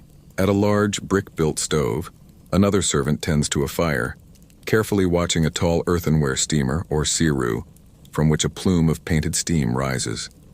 This was the original eternal meal prep service, guaranteeing that the Lord of the Tomb would never be without his favorite foods. Elsewhere in the compound, one figure draws water from a well using a long levered bucket, while another pounds grain into flour with a large pestle and mortar. It's these scenes that give us a real taste of their world. We can see their diet: millet, rice, soybeans, radishes, and an abundance of meat from both domesticated pigs and the wild game of the hunt. And in these humble scenes you often find the most human touches.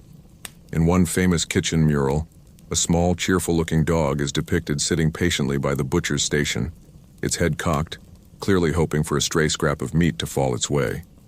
It's a tiny, mundane detail, but it's utterly perfect. It's a little spark of everyday, relatable life that proves some things like the eternal optimism of dogs are universal across the centuries. But as you look closer at these domestic scenes, you begin to notice details that are not entirely of this world. A servant approaches the main feasting hall, carrying not a familiar platter of meat or grain, but a tray piled high with perfectly round, pinkish fruits. These are not just any fruit, these are the peaches of immortality. In Taoist mythology, these magical peaches grew in the celestial orchard of a goddess called the Queen Mother of the West. Eating just one was said to grant eternal life.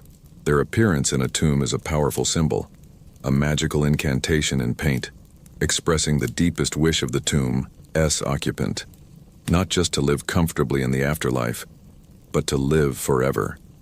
Eating one of these was a much more glamorous path to immortality than anything modern science has come up with. The growing presence of Taoist symbols is a key feature of Goguryeo tombs from the 5th century onward. It shows how this complex system of Chinese philosophy and religion was being absorbed by the Goguryeo elite, merging with their older shamanistic beliefs about the soul. You start to see other subtle clues. A crane symbolizing long life might be painted flying overhead. A lotus flower, a symbol of purity and rebirth borrowed by both Buddhists and Taoists, might form a decorative border. These are not just pretty pictures, they are prayers for a transcendent, unending existence. This raises a question about the very purpose of these detailed domestic scenes. Historians still argue whether their function was purely magical, or if it was also a form of conspicuous consumption. On one hand, depicting a fully staffed kitchen and a well-stocked granary could have been a magical act, intended to ensure, through sympathetic magic, that the deceased would never go hungry. On the other hand, it was also an unambiguous inventory of the Lord's wealth. It was a way of saying, my household was so prosperous that I had a butcher, a brewer, a stable of fine horses, and storehouses overflowing with grain. It was a final, detailed accounting of his earthly success, meant to impress any spiritual visitors and confirm his high status in the cosmic bureaucracy of the afterlife. The truth, as is so often the case, is probably a delicate and delicious blend of both. The peaches of immortality and the symbols of long life are a hint of what is to come. As you drift forward in time, into the 6th and early 7th centuries, you enter tombs where a profound change has taken place. The familiar, bustling scenes of earthly life begin to fade. The feasting lord, the galloping hunters, the busy kitchen servants, they all recede, shrinking into small vignettes or disappearing entirely. The walls are no longer a mirror of the past, but a gateway to the cosmos. Their primary purpose is no longer comfort, but protection. The tomb has been transformed into a microcosm of the universe, and it requires guardians of cosmic stature. You are standing in the center of a large, single-chambered tomb. The plaster walls are bare of human activity.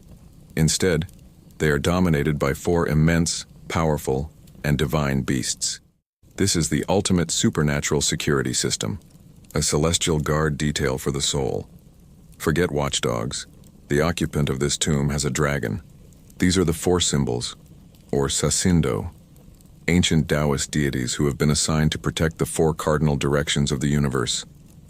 Their presence here seals the tomb, transforming it from a simple house into a sacred protected space, safe from the intrusion of any evil spirits.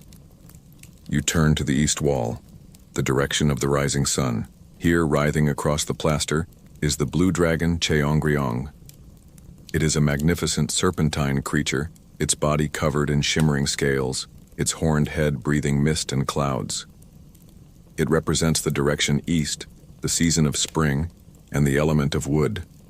It is a symbol of creation, authority, and divine power, a benevolent force that brings good fortune.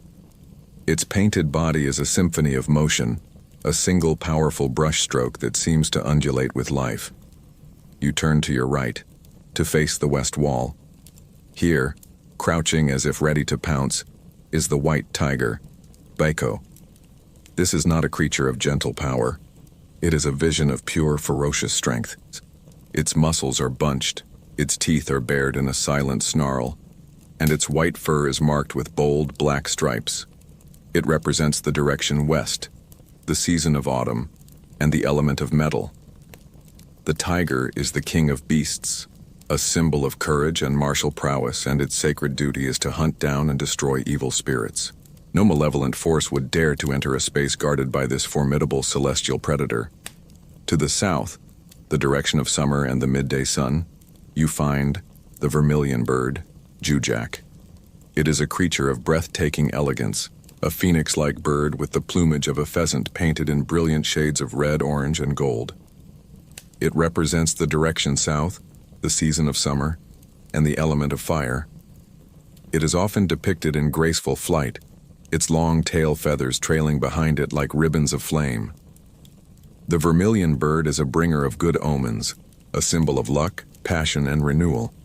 Essentially the fabulous fiery cousin of the phoenix, here to bring good fortune while looking absolutely spectacular. Finally, you turn to the north wall, the direction of winter, darkness, and greatest vulnerability. Here you find the strangest and most powerful of the guardians, the black tortoise, Yeonmu. This is not just a tortoise. It is a composite creature, a large black tortoise whose body is entwined with a coiling black snake. They are depicted together as a single entity, their heads facing each other. This odd couple represents the direction north, the season of winter, and the element of water. The name Yeonmu translates not just to black tortoise, but to black warrior. The tortoise's impenetrable shell is its shield. The snake's fangs are its weapon.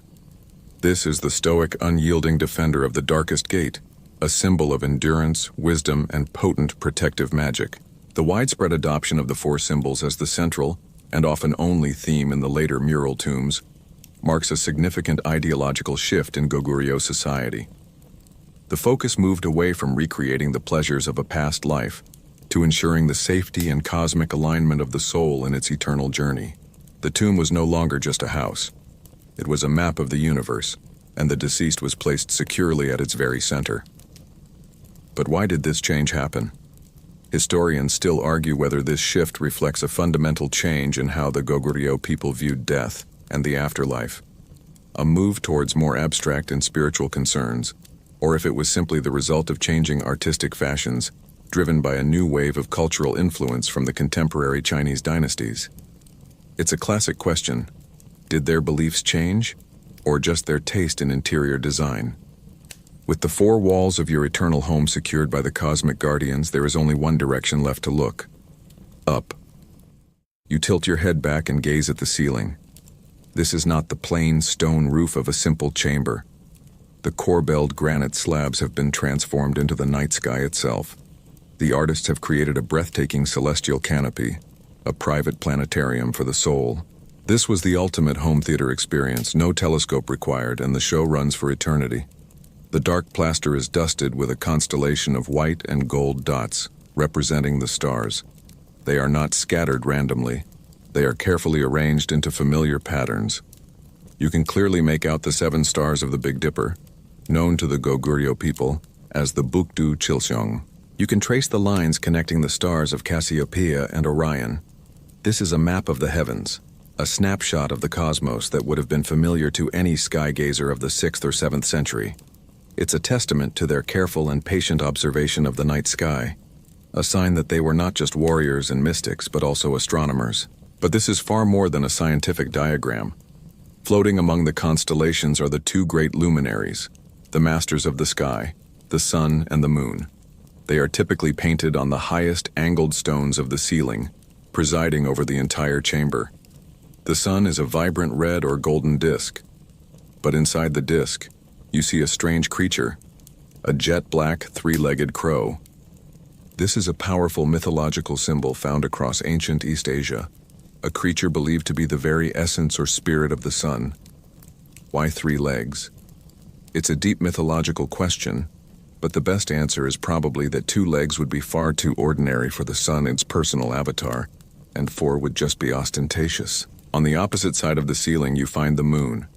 It's a cool white disk, a perfect counterpart to the fiery sun. And inside it, another mythological scene is playing out. You see the silhouette of a rabbit, standing on its hind legs, diligently pounding something in a mortar with a pestle. Sometimes it's a toad instead of a rabbit. This is the moon rabbit, another ancient legend who is said to be mixing the elixir of immortality. So the heavens above you are not empty. They are populated by these powerful mythic beings. A solar crow that embodies the sun's fire, and a lunar rabbit who holds the secret to eternal life. It's the universe's oldest and most exclusive pharmacy, operating in a beautiful zero-gravity laboratory. The most magnificent examples of this celestial art are found in a group of tombs near modern-day Pyongyang, most famously in the Gangseo Daimyo, or the Great Tomb of Gangseo. Dating to the late 6th or early 7th century, the murals in this tomb are widely considered the absolute pinnacle of Goguryeo art. The 4 guardians on its walls are painted with a dynamism and artistic mastery that is unmatched, and its ceiling is a perfectly preserved vision of the cosmos. This blending of science and myth tells you something profound about their worldview. The stars were not just distant balls of fire, they were deities. The 7 stars of the Big Dipper, for instance, were believed to be powerful gods who governed human destiny and lifespan. People would pray to these stars for long life and good fortune for their children. To have them painted on your ceiling was to place yourself under their direct and eternal supervision. It was like having the gods of fate themselves as your celestial guardians, a direct line to the management of the universe. Of course, the precision of these star maps is a topic of some discussion. Historians still argue whether the painted constellations represent an astronomically exact depiction of the heavens on a specific date, perhaps the night the tomb SE occupant passed away, or if they are a more generalized, idealized representation of the cosmos. While the major constellations are in their correct relative positions, the alignments are not always perfect. This suggests their purpose was not to serve as a scientific record, but as a sacred one, capturing the spiritual power of the heavens rather than their precise coordinates. The ceiling was a divine realm, and the soul of the deceased was now a permanent resident. As your eyes trace the constellations on the ceiling, you begin to notice that the sky is getting a little crowded. It's not just the sun, the moon, and the stars up there. Floating among them, on swirling clouds and celestial currents, are other beings. This is where the Goguryeo vision of the afterlife reveals its true complexity. They were not exclusively Taoist, or Buddhist, or Shamanist. Their approach to eternity was to check all of the above. It was a savvy spiritual strategy, hedging one's bets to ensure access to every possible paradise. You first spot the Taoist immortals, known as Xian. They are depicted as ethereal, wispy figures, their bodies elongated and their silk robes trailing behind them like smoke. They have serene expressions and often ride on the backs of auspicious creatures like cranes or dragons. These are beings who, through meditation, special diets, or mastery of alchemy, have transcended death and now live freely in the cosmic realms. Their presence is an aspiration, a hope that the tomb's occupant will join their ranks, shedding his mortal form to become a carefree celestial wanderer. But floating right alongside them, you see another type of heavenly being. These are the apsaras of Buddhism, graceful female celestials, often with elegant topknots in their hair, playing lutes or flutes as they fly through the air, their long, colorful scarves billowing around them. They are the musicians and dancers of the Buddhist heavens. Their appearance signals the arrival of a powerful new set of beliefs that were sweeping across East Asia. Buddhism was officially introduced to the Goguryeo court in the year 372 CE, and while it took a century or two to fully permeate their art, its influence became undeniable. The most pervasive Buddhist symbol you see is not a figure, but a flower, the lotus. It appears everywhere in these later tombs. The capstone of the ceiling might be carved and painted as a giant open lotus blossom, from which the entire cosmos seems to emanate. The deceased might be depicted as sitting on a lotus throne. The flower, which rises clean and beautiful from muddy water, was the perfect symbol for the Buddhist concepts of purity, enlightenment, and rebirth. It was a visual prayer that the soul, emerging from the muddy world of mortal existence, would be reborn into a pristine paradise. The lotus became incredibly popular. It's the ultimate symbol of thriving despite a murky start, a very relatable message. Yet, even as these sophisticated foreign religions fill the heavens, you can still find traces of a much older, more primal faith. You might see a dignified, bearded old man with a tiger resting peacefully at his side. This is not a Taoist sage or a Buddhist arhat. This is a Sanshin, a mountain spirit. This is a direct link to the ancient native shamanism of the Goguryeo people, the belief that the land itself, the mountains, the rivers, the ancient trees, was alive with powerful spirits who had to be respected and appeased. They saw no contradiction in placing this local animist deity in the same celestial space as immortals and apsaras. And sometimes you see creatures that don't fit into any category at all. Fantastical hybrid beasts, a figure with a human head and the body of a bird, a winged fish leaping through the clouds, a horse with the head of a dragon. These strange imaginative beings may be the last visual remnants of the rich and wild Goguryeo shamanistic pantheon, representations of powerful clan ancestors or nature spirits whose stories are now lost to us. They look like they were designed by a very creative and perhaps slightly confused committee of gods. This layering of beliefs is a hallmark of Goguryeo funerary art. But what did it all mean to them? Historians still argue whether the enthusiastic adoption of Buddhist symbols like the lotus represented a deep, personal conversion to the Buddhist path of reincarnation and nirvana, or if it was more superficial. It is possible the Goguryeo elite simply saw Buddhist iconography as a new and potent form of auspicious magic, adding the lotus and its promise of rebirth to their existing toolkit of Taoist immortality and shamanistic protection, without necessarily subscribing to the complex philosophy behind it. Whatever their precise theology, the result is a beautiful, syncretic vision of the afterlife, a vibrant and crowded heaven where all gods, spirits, and Buddhas were welcome at the party. In the serene, protected darkness of the tombs, the soul of the deceased floats in a perfect, unchanging cosmos. But outside, in the world of the living, the winds of history were gathering into a hurricane. For centuries, Goguryeo had thrived in a fractured world, skillfully playing the various rival Chinese dynasties off against each other. But in the late 6th century, the board changed. China was unified and revitalized under a new, powerful, and ferociously ambitious dynasty, the Sui. And the Sui emperors looked at the proud, defiant kingdom of Goguryeo on their northeastern border not as a neighbor, but as an intolerable affront to their new world order. The quiet centuries were over. The first storm broke in 598 CE. The Sui Emperor Wen, angered by Goguryeo raids and its alliances with nomadic tribes, ordered an invasion. He amassed a force of what was said to be 300,000 soldiers and a great fleet, a mighty army by any standard. It was a complete and utter fiasco.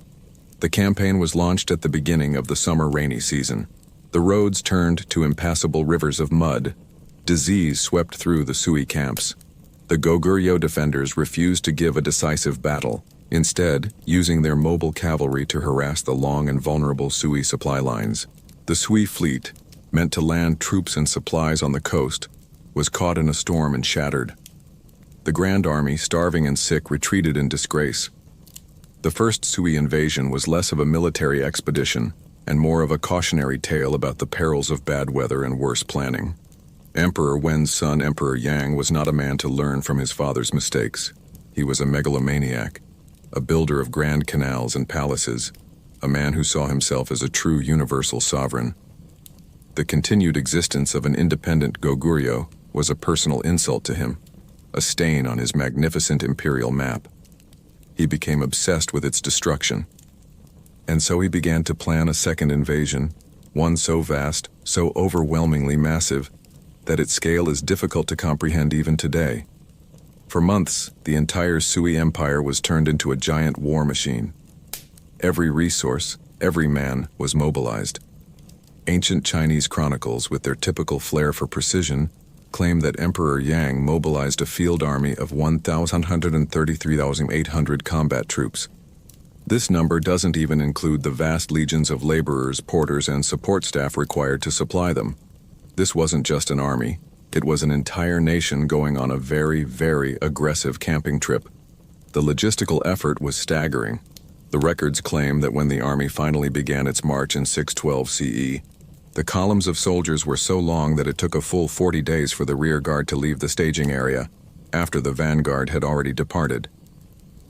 The line of men and wagons stretched for hundreds of miles, a river of steel and humanity flowing relentlessly towards Goguryeo. Faced with this human tsunami, the king of Goguryeo and his generals knew that a conventional battle in the open plains would be suicide. They adopted the only strategy that could possibly work, a brutal, bloody defense in depth. Their plan was to be the worst hosts imaginable. They would let the Sui army advance into their territory, but they would make them pay for every single step. They abandoned the outer farmlands, pulling the entire population into their network of formidable mountain and river fortresses. They would poison wells, burn crops, and use their elite cavalry to launch lightning raids on the Sui's impossibly long supply lines. The Sui army's greatest strength, its size, would become its greatest weakness. An army that large needs to eat, and Goguryeo was going to make sure that it starved. Emperor Yang, ever the showman, was certain his magnificent force would terrify the defenders into submission. He had commissioned the construction of fantastical siege engines, including enormous wheeled towers, to overwhelm the Goguryeo fortresses. He believed the sheer spectacle of his power would be enough. But the Goguryeo soldiers, fighting for their homes and their very existence, were not so easily impressed. They hunkered down behind the thick stone walls of their fortresses along the Liao River, sharpened their swords, and waited. The greatest army the world had ever seen was about to crash against the steadfast shield of the North. Historians still argue whether the number 1.13 million is a literal headcount or a literary device meant to convey a sense of infinite scale. But no one doubts that what was marching on Goguryeo was an unprecedented military force, a true clash of empires. The great Sui war machine, a river of humanity, crashes against the stone walls of the Goguryeo fortresses on the Liao River, and there it stops. The fortress of Liaodong, in particular, becomes a nightmare for Emperor Yang. His fancy siege towers are burned, his assaults are repulsed time and again, and his massive army gets bogged down in a grueling, bloody stalemate. Weeks stretch into a sweltering summer. The Goguryeo defenders fight with a tenacity the emperor cannot comprehend, and his army's supplies begin to run dangerously low. Impatient and furious, Emperor Yang makes a fateful decision. He will split his forces. He orders an elite detachment of just over 300,000 men to bypass the forts, leave the siege behind, and make a lightning dash straight for the capital, Pyongyang, to seize it and decapitate the kingdom. This is the moment when a new figure takes center stage, not a king or a noble in his tomb, but a general in the field. His name is Yulji Mundeok. He is the supreme commander of the Goguryeo forces, a man who understands that victory is won not with brute force, but with patience, deception, and a deep understanding of his enemy's arrogance. As the 300,000-man Sui vanguard rushes towards Pyongyang, Yulji Mundeok puts his masterful plan into motion. He will not try to stop them. In fact, he will help them along. He engages the Sui army in a series of 7 small battles, and in each one his forces fight briefly and then pretend to be defeated, falling back in a seemingly panicked retreat. Yulji Mundeok was a master of strategic losing. He was so convincing in his defeats that the Sui commanders, smelling a glorious and easy victory, pushed their men harder and faster, desperate to be the ones to capture the capital. At one point during this long, calculated retreat, General Yulji Mundeok takes an incredible risk. He pretends he wants to surrender and enters the enemy camp, ostensibly to negotiate terms. In reality, he is on a reconnaissance mission. He walks through the camp and sees what he needs to see. The soldiers and faces are gaunt, their armor is in disrepair, and their supply wagons are empty. They are exhausted and starving. His ruse confirmed, he leaves the camp, and then he sends the Sui commander a little gift. It's a poem, a piece of writing so dripping with sarcasm it's a miracle the ink didn't unsizzle on the paper. It reads, "Your divine strategies have plumbed the heavens. Your subtle reckoning has spanned the earth. You win every battle. Your military merit is great. Why not be content and stop the war?" It was the ultimate, "bless your heart," a calculated insult designed to enrage the Sui commanders and cloud their judgment, and it worked perfectly. The starving Sui army, having been lured deep into hostile territory, finally arrives within sight of Pyongyang, but they are a spent force too weak and depleted to assault the city's formidable walls. It is only now that they realize the terrible truth. They've walked into a trap. Panic sets in. The order is given to retreat. It's a desperate, frantic race back to their supply lines hundreds of miles away. This is the moment Yulji Mundeok has been waiting for. He harasses the retreating columns mercilessly, but he is funneling them, guiding them towards a specific location, the Salsu River. You are standing on the banks of that river. It's a wide, relatively shallow crossing. The desperate, terrified Sui soldiers plunge into the water. A disorganized mob, their only thought to get to the other side. They are halfway across when a sound begins, a low rumble that grows into a terrifying roar. Upstream, Yulji Munduk's soldiers had constructed a temporary dam, holding back the river's flow. On his signal, the dam is broken. A tidal wave, a solid wall of churning brown water, crashes down the riverbed and smashes into the helpless Sui army. The Battle of the Salsu River in 612 CE was an annihilation. Ancient chronicles claim that of the 305,000 elite soldiers that made up the vanguard, only 2,700 managed to struggle back across the Liao River alive. It is considered one of the single most decisive and lethal military victories in all of history. Historians still argue whether the Goguryeo forces truly engineered a massive dam, an incredible feat for the time, or if Yulji Mundok's genius lay in timing his main assault for the exact moment the Sui army was fording a river swollen by summer rains. In the end, the mechanics don't matter as much as the result. It was a catastrophe from which the Sui dynasty would never recover. The grand army of over 1 million men was broken, its emperor humiliated, and a quiet, cunning general from a small northern kingdom had earned a place in the pantheon of history's greatest military minds. The victory at the Salsu River was absolute. It shattered the Sui army and, in doing so, shattered the dynasty itself. Emperor Yang launched 2 more, smaller invasions, but his power was broken. The immense cost of the Goguryeo campaigns, in both lives and treasure, led to widespread rebellions across China. In 618 CE, the Sui dynasty collapsed. Goguryeo had not just defeated an army, it had in effect destroyed an empire. It's arguably the most expensive military victory in history, paid for entirely by the vanquished. But the peace it bought was fragile and short-lived. From the ashes of the Sui, a new, more brilliant and more stable dynasty arose, the Tang. Initially, relations were cautious but peaceful. But the second Tang emperor, Taizong, was perhaps the greatest civilian and military leader in China's long history. He was everything Emperor Yang was not: patient, strategic, and ruthlessly effective. And like his predecessor, he could not abide the existence of a proud, unbowed Goguryeo on his flank. After consolidating his empire, he turned his attention north. In 645 CE, he personally led a new invasion. This would not be a repeat of the Sui's blundering advance. Taizong's army was smaller, better equipped, and brilliantly led.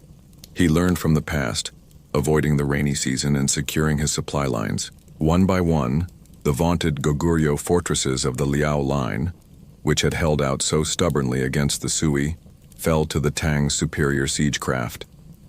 The Tang army pushed deep into Goguryeo territory, their main objective being a fortress called Ansi. It was not the largest or most famous of Goguryeo's strongholds, but it stood in a key strategic position, and inside its walls was a commander of legendary resolve, a man named Yang Manchen. For months, the full might of the Tang army, led by the emperor himself, was thrown against the walls of Ansi. Every assault was repulsed. The Goguryeo defenders fought with a desperate courage that astonished the Tang forces. Frustrated beyond measure, Emperor Taizong ordered his engineers to undertake a colossal project. For 60 days, the entire Tang army worked to build a massive earthen siege ramp, a man-made mountain of dirt and timber that would stand taller than the fortress walls, allowing his troops to simply walk across and into the city. This is where the story takes a turn for the bizarre. As the great earthen mound neared completion, a sudden downpour caused a section of it to collapse, creating an accidental breach right next to the fortress wall. In a moment of audacious opportunism, the Ansi commander, Yang Manchun, sent a few hundred of his soldiers rushing out of the fortress gates.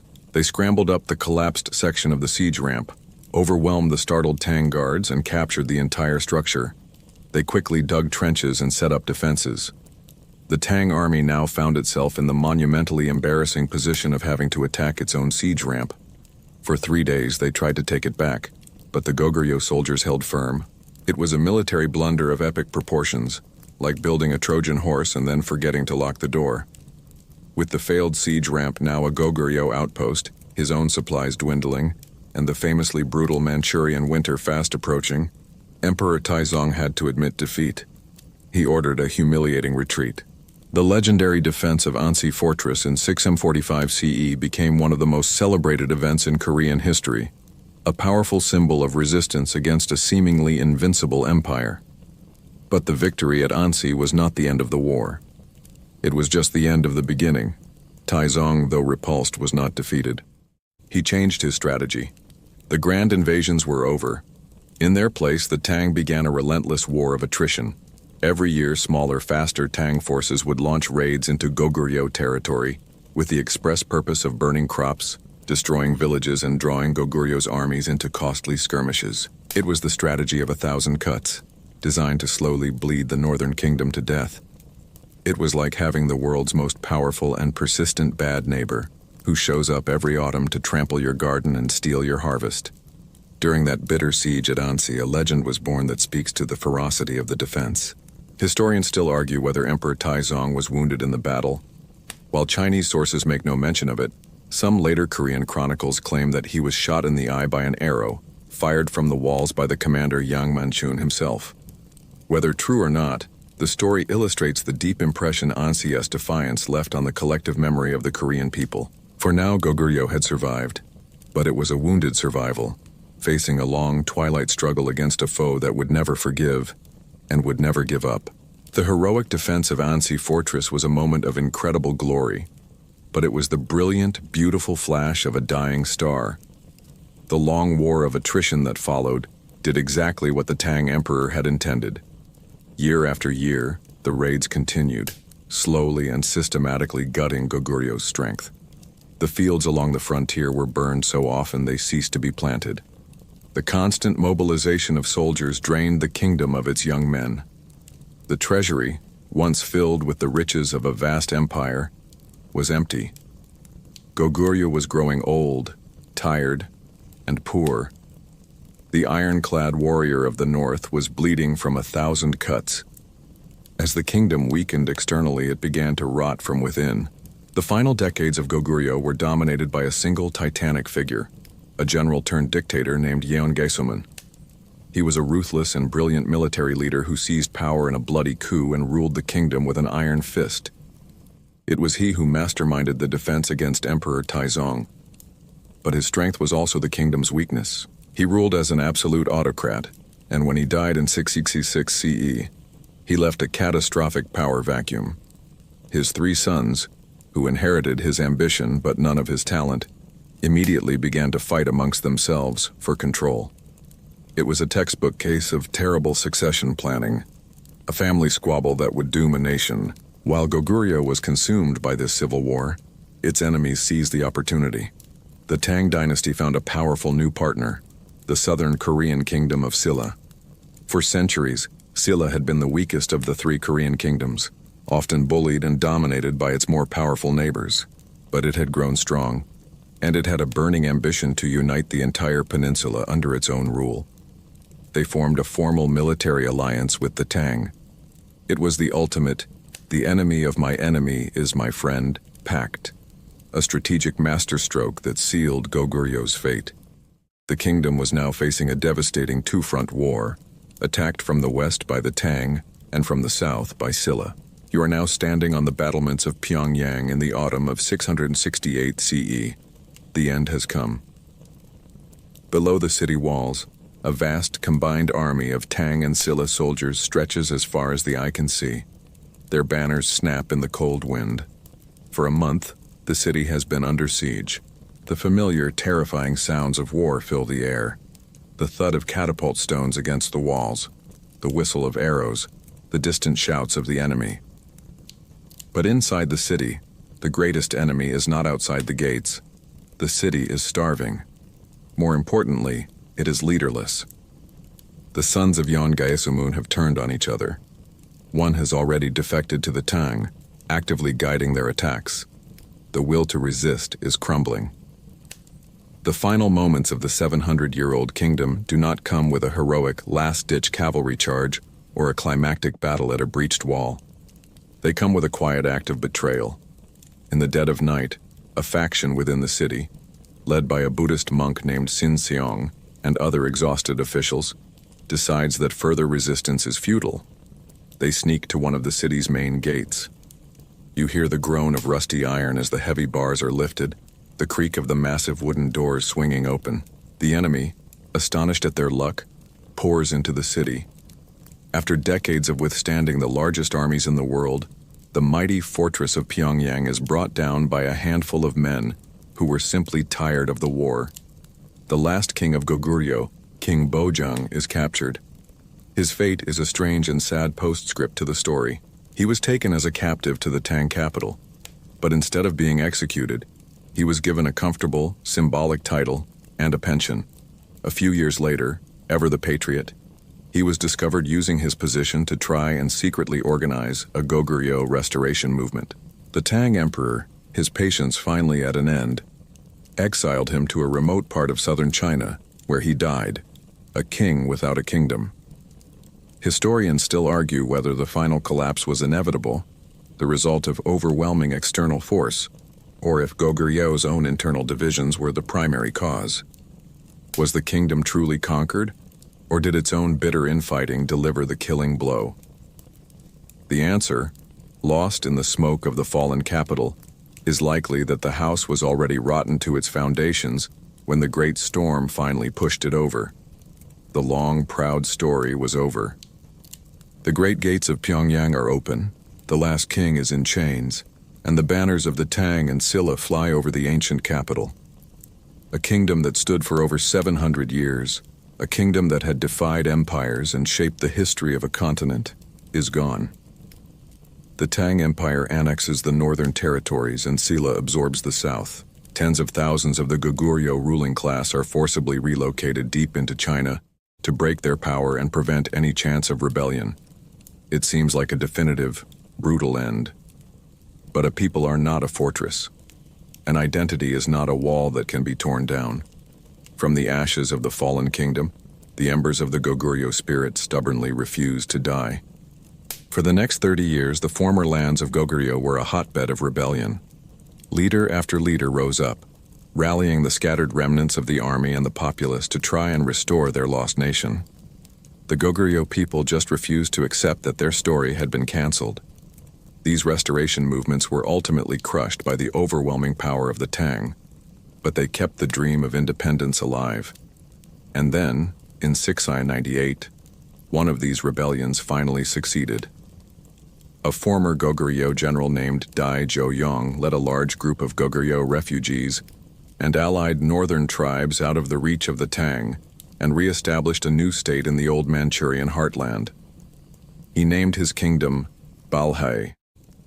Balhae was, in essence, Goguryeo, the next generation. The ruling class was drawn from the Goguryeo aristocracy. They spoke the same language, and they consciously and deliberately carried on the cultural traditions of their ancestors. You see it in their art, their heated ondel floors, their powerful cavalry, and the layout of their cities. In diplomatic communications, they proudly referred to their state as the Kingdom of Goguryeo, the name from which we get the modern word Korea. For over 200 years, Balhae thrived as a powerful and sophisticated empire, a true successor to Goguryeo's northern legacy.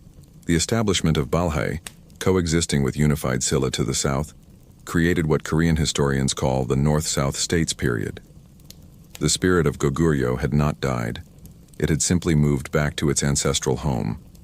While Balhae carried the torch in the north, the Goguryeo people who were now subjects of the southern kingdom of Silla also left their mark. Silla had been the conqueror, but the process of unifying the peninsula meant absorbing hundreds of thousands of its former rivals.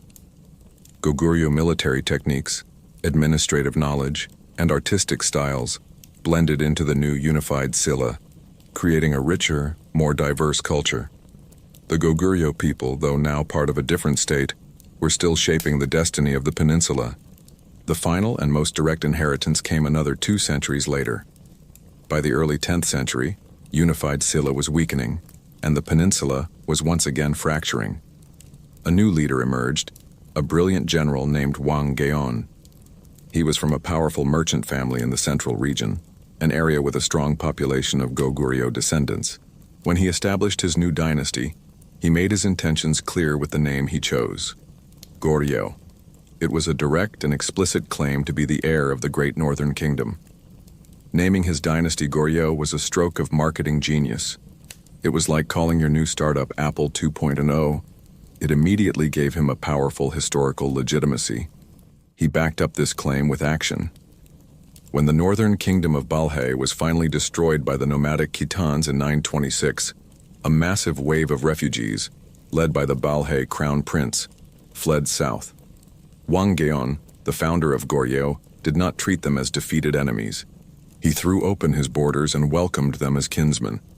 He gave the Balhae crown prince a name in his own royal clan and integrated the Balhae nobility into his court. It was a deeply symbolic moment, the final peaceful reunification of the scattered Goguryeo people under a banner that bore their ancient name. This act solidified Goguryeo identity as the true successor state to all the ancient Korean kingdoms. Of course, the identity of these successor states is still a matter of complex historical interpretation. Historians still argue whether Balhae, for instance, should be considered a purely Korean kingdom or a multi-ethnic one where a Goguryeo elite ruled over a majority population of local Manchurian tribes. The answer impacts how the history of the entire region is written today. But what is undeniable is that the culture, the people, and the formidable spirit of Goguryeo did not vanish in 668. They endured, adapted, and were reborn, forming the very bedrock of the new unified Korean nation that would follow. The echoes of Goguryeo, carried forward by Balhae and Goguryeo, solidified its place as a cornerstone of the Korean identity. For centuries, this was a settled, quiet fact of history. But as you drift forward into our own time, the 21st century, you discover that the past is never truly settled. The beautiful tombs and the epic battles you have been witnessing have become the subject of a fierce and deeply political modern debate. It turns out that a 1,500-year-old kingdom can still start a very fresh argument between nations. The heart of the issue lies in a simple, unavoidable fact of geography. The kingdom of Goguryeo existed long before the modern borders of China and Korea were drawn. A vast portion of its historical territory, including its first capitals in the Great Gwanggaeto Stele, is in present-day China. The later capital, Pyongyang, and many of the most spectacular painted tombs are in North Korea. And South Korea, as the cultural and political successor to Goguryeo in the subsequent Joseon dynasty, sees itself as the natural heir to the whole story. So who gets to claim this magnificent legacy? From the Korean perspective, both North and South, the answer is clear and non-negotiable. Goguryeo is a foundational kingdom of Korea. They argue that the ruling elite and the majority of its people were ethnically and linguistically Proto-Korean. They point to distinct cultural markers like the Ondal heating systems and Syrium wrestling as proof of a unique identity. Most importantly, they point to the historical record. The kingdom of Goguryeo explicitly named itself after Goguryeo and consciously absorbed its people and its legacy to create a unified Korean nation. For Koreans, Goguryeo is the heroic ancestor, the martial northern kingdom that defined their nation's strength and resilience for centuries. From the perspective of some scholars and official bodies in China, however, the story is quite different. In the early 2000s, a government-sponsored research initiative called the Northeast Project advanced the view that Goguryeo should be considered a part of Chinese history. The argument is that Goguryeo was a local kingdom of a minority ethnic group that existed largely within the borders of historical Chinese dynasties. They point to the fact that Goguryeo often engaged in tributary relationships with various Chinese courts, adopted the Chinese written language for its official records, and its culture was heavily influenced by its powerful neighbor.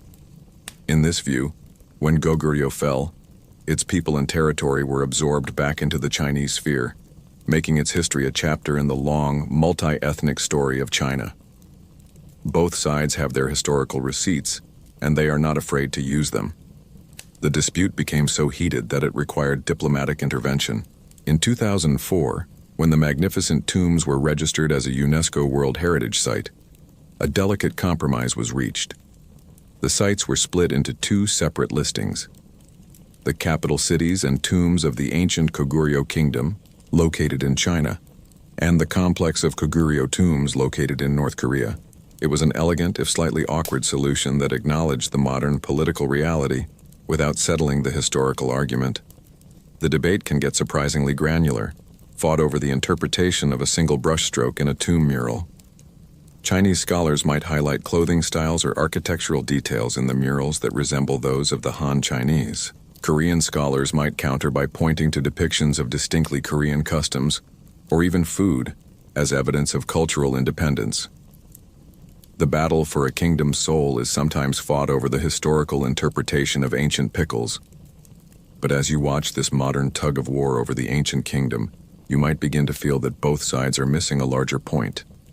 Historians still argue whether it is even valid to impose our modern rigid concepts of nation-states and ethnicity onto a 7th century kingdom.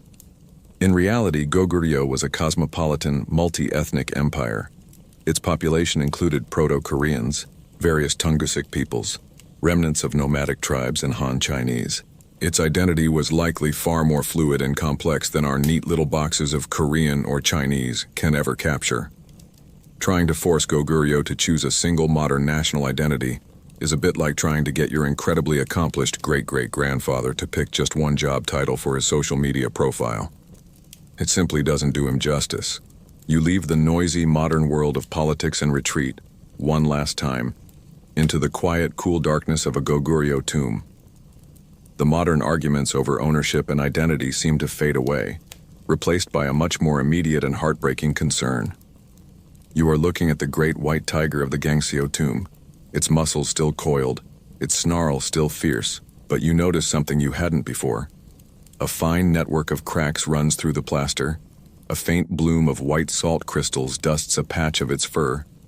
The brilliant mineral colors, which have survived for a millennium and a half in near-perfect darkness, are now locked in a desperate, losing battle against time itself. For 1,500 years, the greatest protector of these murals was the fact that they were sealed in a stable underground environment. The worst thing that ever could have happened to them was the day they were discovered. The moment the stone doors were opened, the delicate equilibrium was shattered forever. The sudden influx of new air, carrying moisture, spores, and pollutants, began a slow, inexorable process of decay. The breath of every archaeologist, every scholar, every curious visitor adds a tiny bit of humidity to the air, which condenses on the cold walls, weakening the plaster and causing the precious paint to lift and flake away. You can almost feel the quiet panic of the modern-day conservators, the men and women who are now the sworn guardians of these fragile worlds. Their fight is a technological and ethical tightrope walk. Many of the most pristine tombs are now sealed again, this time with modern airtight doors, their inner atmospheres monitored by a web of electronic sensors that track every minute fluctuation in temperature and humidity. Access is limited to a handful of specialists a year.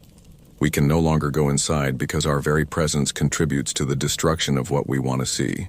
The primary enemy of the Goguryeo murals is not war or malice, but the simple, devastating chemistry of a changing environment. To allow us to still experience these wonders, painstaking replicas have been created. You can visit a museum in Seoul and walk into a full-scale reconstruction of the Goguryeo tomb. Every crack, every faded patch of color has been meticulously reproduced. It's a strange and bittersweet experience, like listening to a brilliant cover band.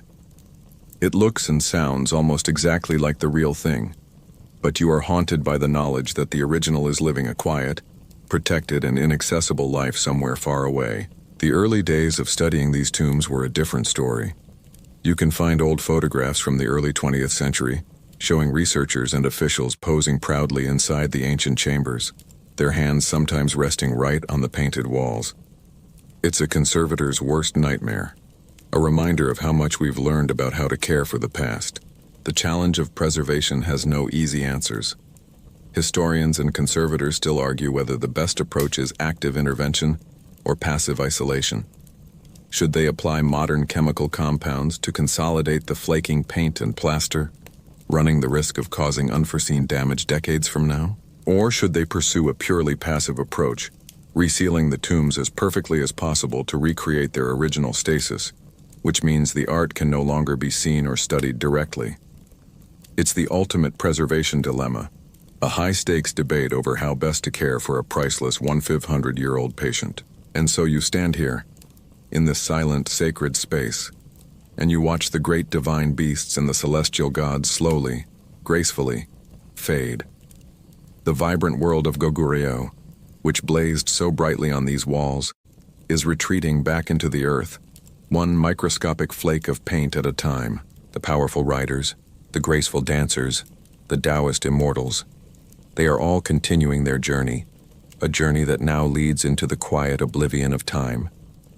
We were lucky to have caught a glimpse of them at all, these beautiful ghosts from a fallen kingdom, before they disappear back into the darkness that kept them safe for so long. And so our journey through the quiet kingdom comes to its gentle end. The flickering torchlight in the tomb chamber seems to dim, the air grows still, and the magnificent painted figures on the walls, the fierce tiger, the soaring phoenix, the eternal dancers, and the thoughtful lord of that underworldly manor, all begin to soften and dissolve back into the silent darkness that held them for so long. They are returning to their rest, their stories told, their duties fulfilled, and now, the profound, deep quiet of their world can become a part of yours.